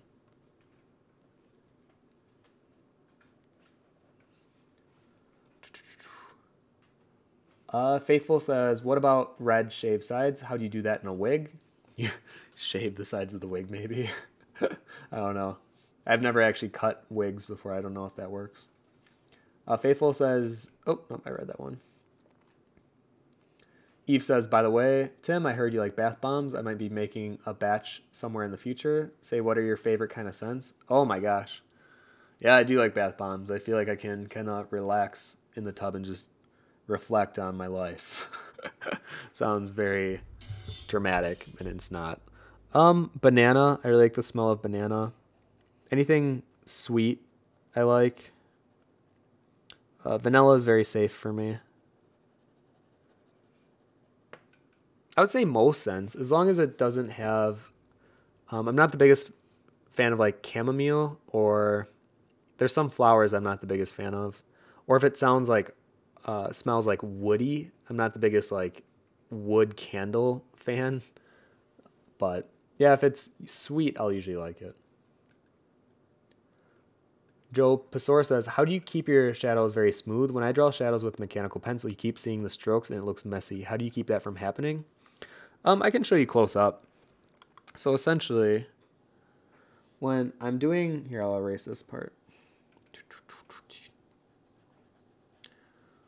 So when I'm looking to create a shadow, I'll usually do this stroke, or I'll even get closer.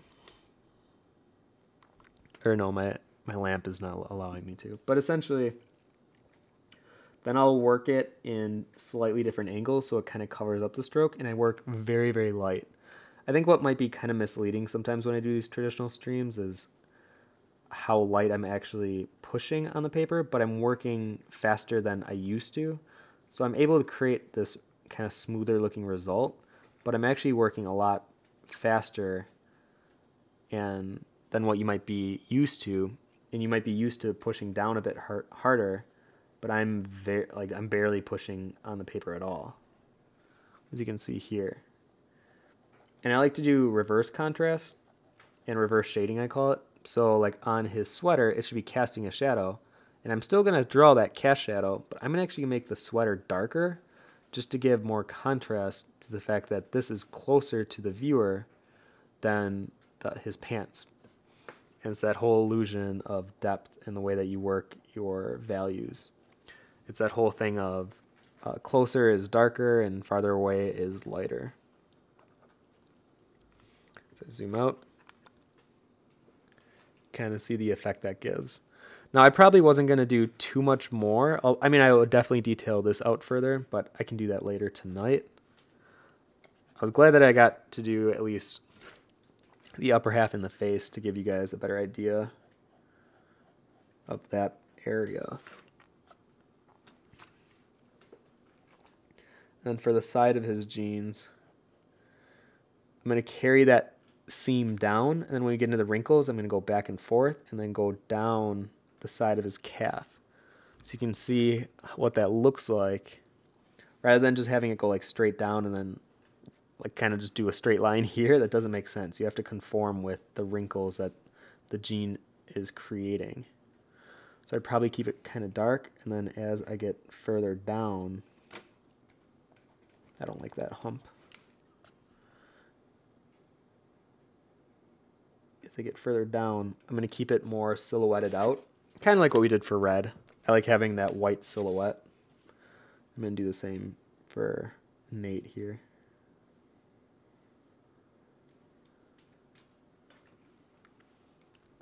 It just creates this cool little effect with the jeans being so dark, and then by contrast it's so light here.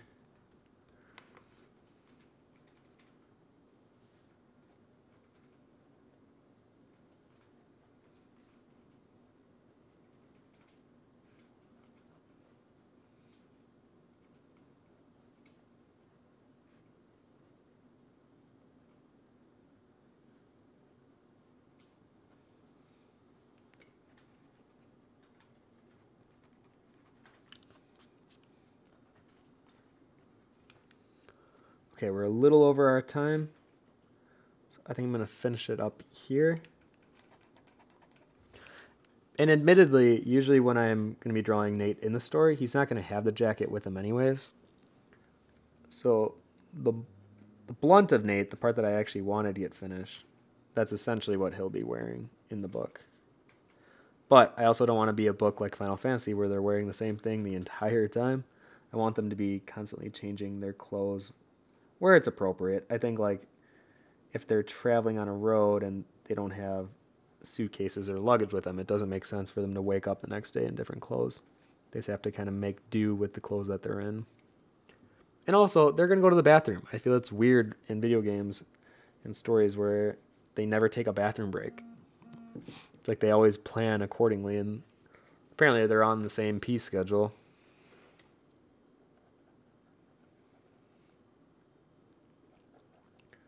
The other thing with jeans, you definitely want to add some crotch wrinkles. Jeans always look kind of funny to me when there's no, especially if they're being pulled, like his leg is pushing that way a bit. So you want to push these wrinkles in that direction to kind of match with it.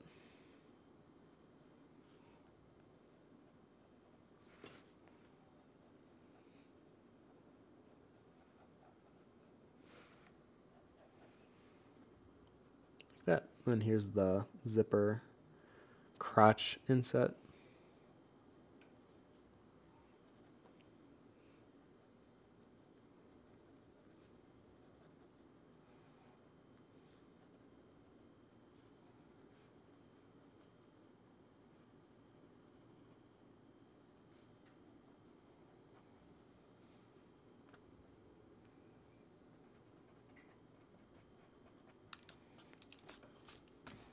Okay, so I think I'm going to call it good for the stream. Let me show you what we got here.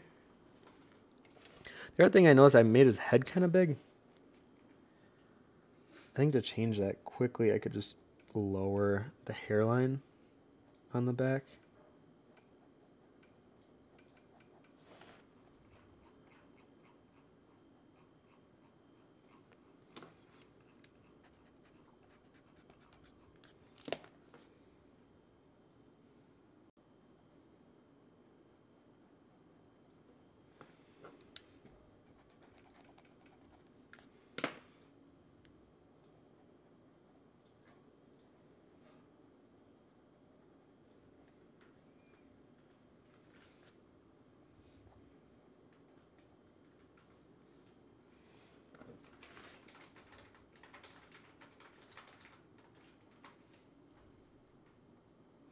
maybe have some hairs pulling out because he's rubbing, like maybe he's pushing the hair up a bit.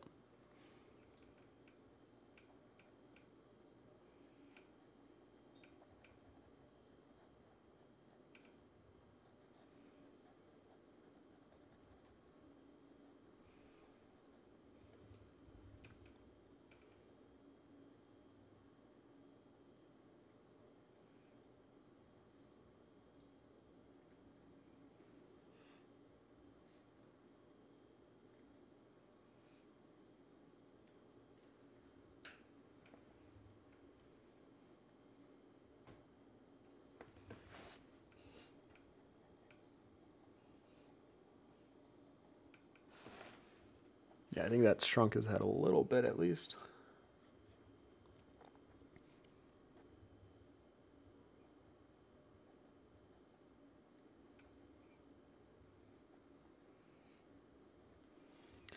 Alright, like I said, I'm going to be finishing this up later tonight.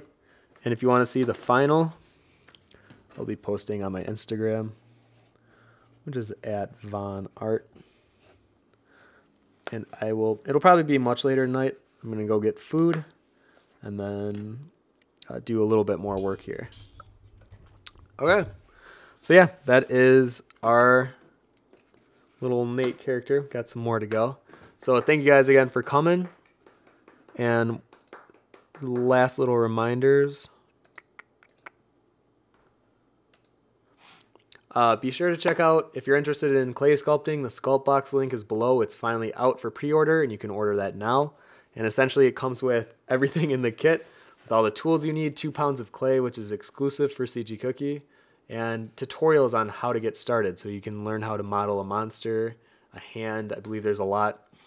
Not only just that comes with the kit, but on cgcookie.com, they have everything from characters to fabric to understanding how to mold and harden your clay, because monster clay is heat.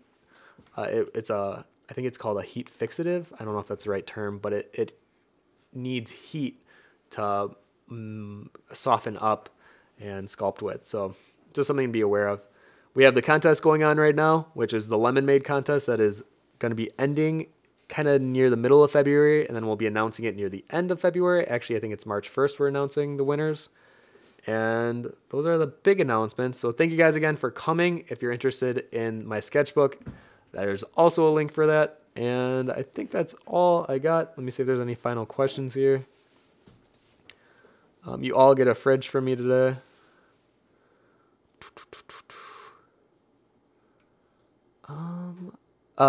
Joe Pasora says, thanks for taking my time to answer my questions. Absolutely. That's why I do these. And Leo Zahel says, is there anyone in the novel who you modeled after yourself when it comes to personality and backstory? Also, a neutral term would be, I don't know if I'm allowed to say that online, but yes, that is what he is. All 9 and or 10 characters in the book are the different assets and outlets of my own personality. So I think it's better to have a very inclusive personality for the characters that you're creating, because then they feel more real. And then when you decide on what they like, what they don't like, how they would interact with other people, you can just pull from your own personal experience of how you act, how you interact with people, but then just play with the different facets of yourself. So someone like Nate, I would say, is my more younger self and my more competitive self, and very, I would say, hot-natured, where I would just be quick to react to things. And now that I'm older, I would say I'm more like Kelly, who is more of my guardian character. Or even, there's sometimes I feel like Grizzy, who's my 67-year-old pirate woman, and sometimes I feel like more so like her. And then, you know, when we go out to have fun, we're clubbing, I definitely feel more like Tracy. And it just kind of depends on the situation I'm in. And I think that's why Swordplay is such a personal novel for me, and why I want to get it right. I don't want to put out something that feels sloppy or untrue to the nature of the book. So that's why it's taking me forever, and I got to stop making excuses. Okay. Tim's multiple personalities, the story. Essentially, yeah. All right. Thank you guys again for coming to the stream, and we'll see you. Oh, next week, Wednesday, what are we doing? What are we doing? I'll probably have to think about that. It'll probably be another traditional something or another, but I'll let you guys know. it actually might be another character. We'll see. Maybe I'll do like Grizzy or something that's a little harder to show you. And actually, maybe that would be good because then I can show you a wider base and a character that has more beef behind her. And I can show you how I would go about drawing that kind of a stature. Okay, take care, everyone. And I'll see you next week. Bye. Bye. Bye. Keith says bye. Bye. Mwah.